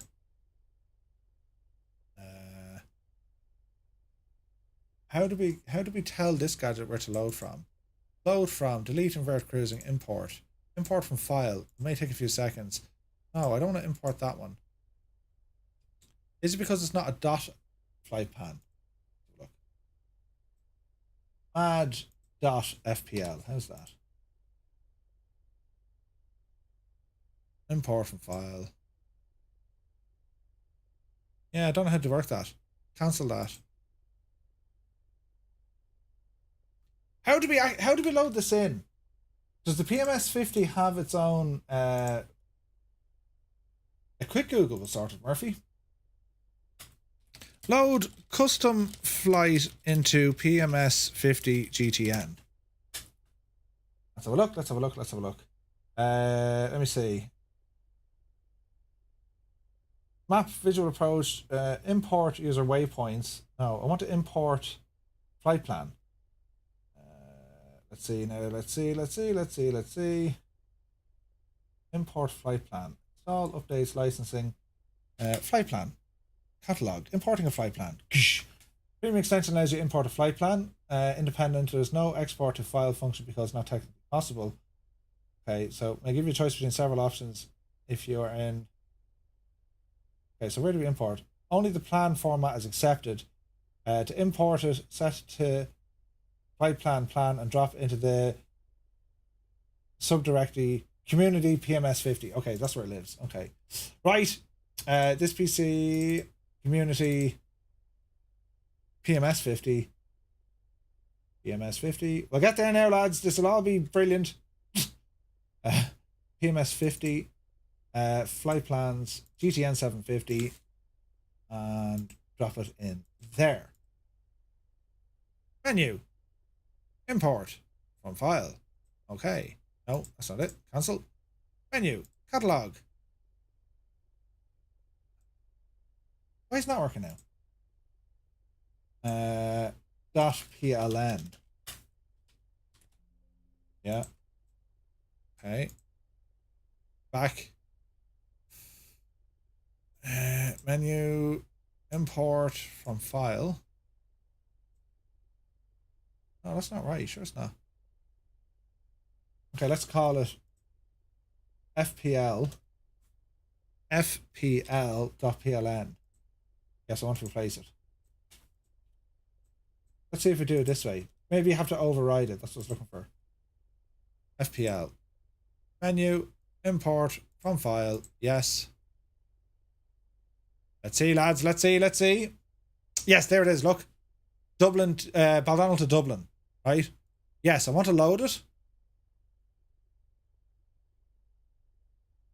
User waypoints. Waypoint info.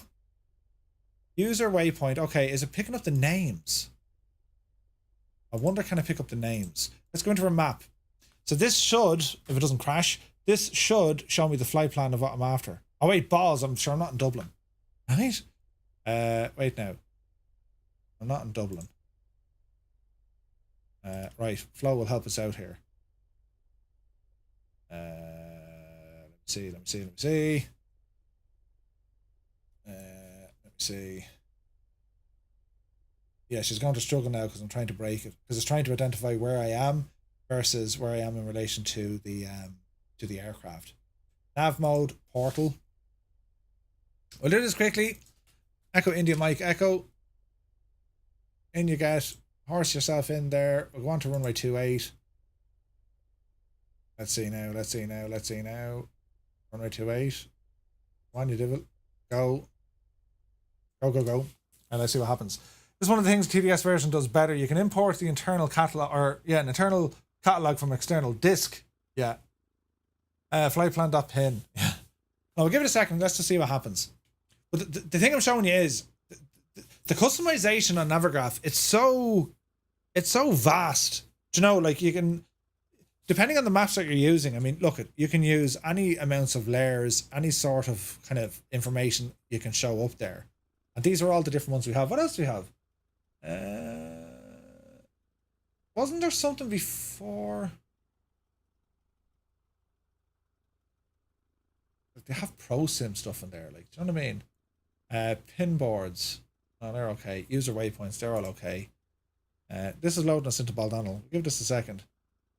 And then hopefully then the GTN will do its thing. Do you know what I mean? We shall see. Community folder, PMS, instrument, GTN, flight plan. Yeah, that's the one. PS Miranda. Good to see you, man. Yeah, we got the file name right, and it just overrides it, right? But yeah, Navigraph really does. Strength to strength to strength. We'll let the sim load up there now. Anything else we need to look at? So there was another thing. General settings, right? Check for updates. No, we should be okay. Always on top. Auto lock, interface scale, map tilt. They're all good. Chart mode, they're all good. Prioritize the weather, or ATIS, that's okay. That's all okay. Pin board. Any charts that you need, they appear there. Telemetry if you want for the flight. What's the weather going to be? I mean, again, you can change what the weather's doing. That's looking at precip. We're still loading. Murph asked himself, what else can I break? I'm good at breaking things. This is one of the things, the flight planning element using Navigraph, lads. Like, it's incredible. It really is incredible. And then when you throw it into the sim, it's just, the sim is having a bit of a mare at the moment. But we'll see what happens. And like, when you start changing, pause this here now. Rid of that. When you start changing what you want to see on the map to make it a little bit easier, so you go back into here again. And you can say, right, well, look, turn on, what do we want to see on this? VHF nav aids we want to see. Airways, not necessarily. Holding patterns, yes. Yeah. So we're down here now, we can say, right, flight path, holding patterns. This is all VFR stuff. So we want to display these. Controlled airspace, restricted airspace, that'll be mainly Baldonal. VFR airspace, so you can see where we can operate from. Yeah. Urban areas and roads, so populated areas, obstacles, power lines, railways, and roads. You start seeing where all the detail is. So put in the airports, the grid if we want, county borders, land cover, that's trees. The terminator is the day-night cycle. VFR, that's fine. Satellite, that's fine. NDB nav aids, terminal, yeah, that's all okay. Right, so click on this little fella down here, and we can turn on the stuff. So,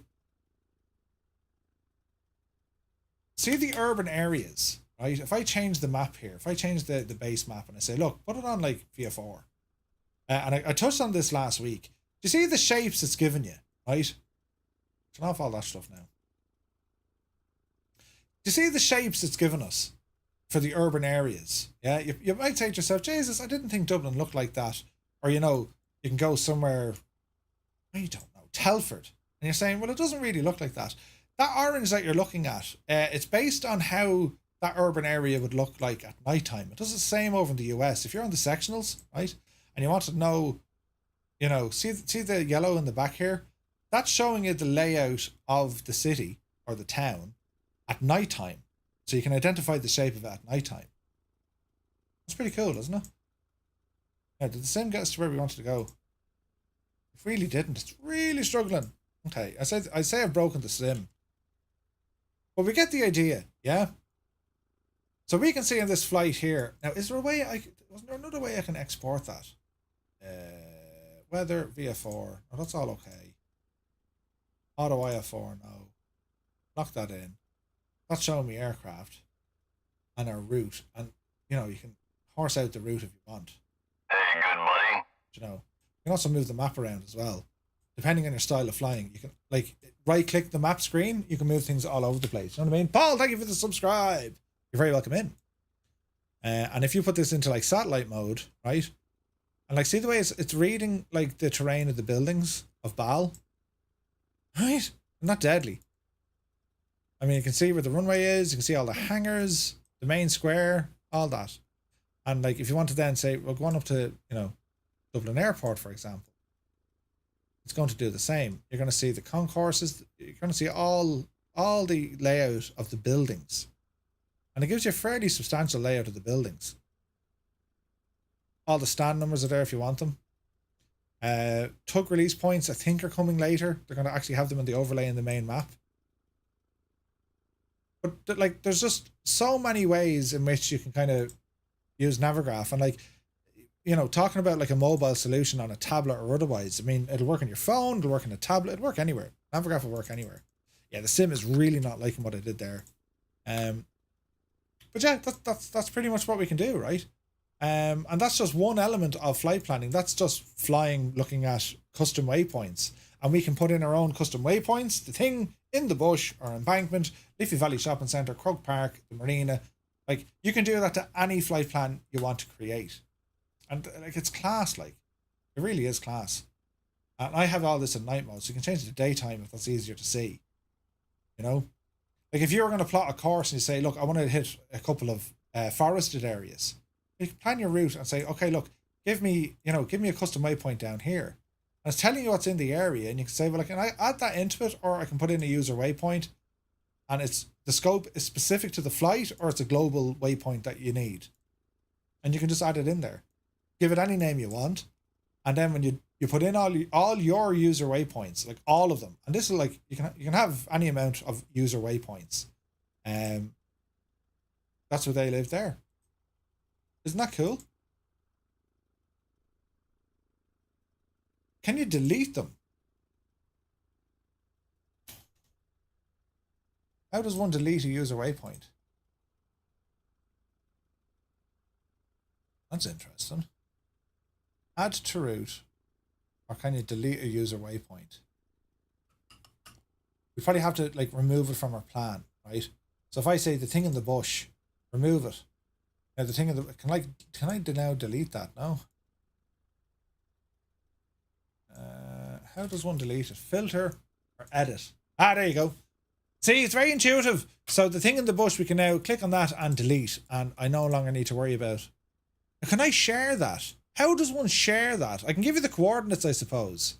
This would be a great way for like planning some sort of a flight that like, do you know what I mean? You plan a flight and say, well, look, here's the flight plan, and this is what we're going to identify, and here's the user waypoints. I like that, man. That's pretty cool. The sim is really having a mare. It's not like in life at all. God love it. But yeah, play around with it between Navigraph, everything that you can do with it, and then of course with Volanta and everything you can do with it. Absolutely insane, lads. Really, really good. Now, I don't think I can import the plan on Valanta. Maybe I can. I don't think I can. Add a flight plan. Oh, I can maybe. Flights. So let's see. Map. Plan a flight. Add a flight plan. Import a file. Right. Did I put this in my Comanche new? Well, they're all .pln. So what if I go into Jesus? This PC. Oh no, it's in the community folder. Community folder, PMS50, PMS50, on now, in there, in there, in there, in there. Save the route. Now will it show me the flight plan? Add a new filter. Call sign, flight number, simulator. Isn't there a way to show the flight plan? No. View schedules, no. As a browser, no. Nav aids, labels, 3D mode. Yes, we want that. How do we show our... Maybe you can't. Add a new filter. Valanta, airport scenery.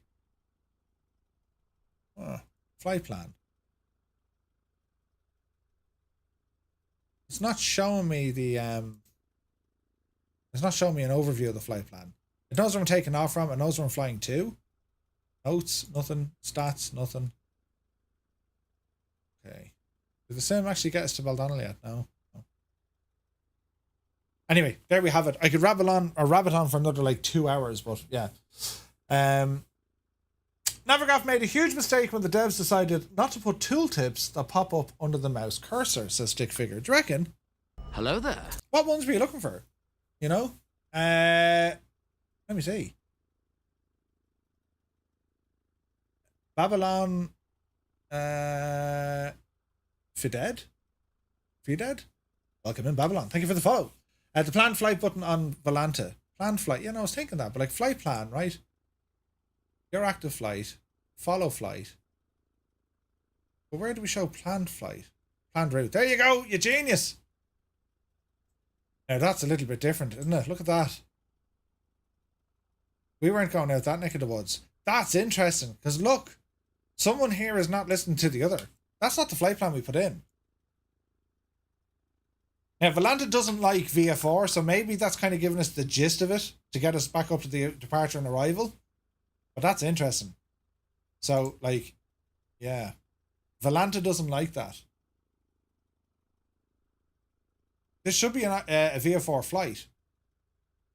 But I imagine yeah, Valanta needs to do more on VFR stuff. Doesn't seem to equate. That's the flight plan. You know what I mean? That's the difference, you know? And it looks way better. But anyway, listen, we're going to leave it. It's my first night back, but sure, listen, it's been busy. I've been hectic and I'm jet lagged as well. I mean, I'm room lagged as well. So what we'll do, lads, we're going to be back on Friday. We're doing a group flight on Friday night. And we're taking out the DC-6 for the jaunt. And then next week is just going to be mad. Mad, I'm telling you. Especially next Friday. Make sure you're around next Friday as well. There'll be loads of stuff happening. But I'm going to go away now and lie down because I need some sleep. But yes, Murph is lagging even more than EYEVIONICS, right? Yeah, Muse, 100%, man, 100%. Yeah, it's it'll be interesting now next week. I wasn't impressed with EYEVIONICS, and again, like, there's no endorsement. I bought that tonight. I bought it for the stream. I'm not happy with it whatsoever. Like, I'm gonna reach out to the dev and say, like, what in the name of Jesus is this? You know, I'll always give someone the benefit of the doubt. If they come back, I will let you know. My hope is they come back and say, okay, yeah, we see what you did. We're gonna, you know, do this and do that and do the other. And if they turn around and say, yeah, you actually need a better iPad to do it, well, sure, tell us you need a better iPad. You know what I mean? That's the hope anyway. But right, lads, I hope you found this somewhat useful for this evening. There wasn't a whole lot of news, like, and, you know, there just wasn't a whole lot of news this week. But there's still plenty of stuff coming down. And when it comes to flight planning and, you know, figuring out how to interact with the stuff and how do you get the map to show you exactly what it is you want to see, it's such a difference when it comes to making your own flight plans, and they could be super fun. And like, look at the data that they have for Ireland as well. This is incredible. Forests, all the high obstacles, all the wind farms are there. Like, it's really, really good. Do you know? LAX from mini builds have been updated. Oh, nice. Nice. All the devs are probably waiting for November to make the big news. Maybe. We shall see. But next week, savage news on the way. Right, I'm away now. Good luck to you, and we'll see you on Friday. Take care. Bitch, Jesus! Timing! Ah, right.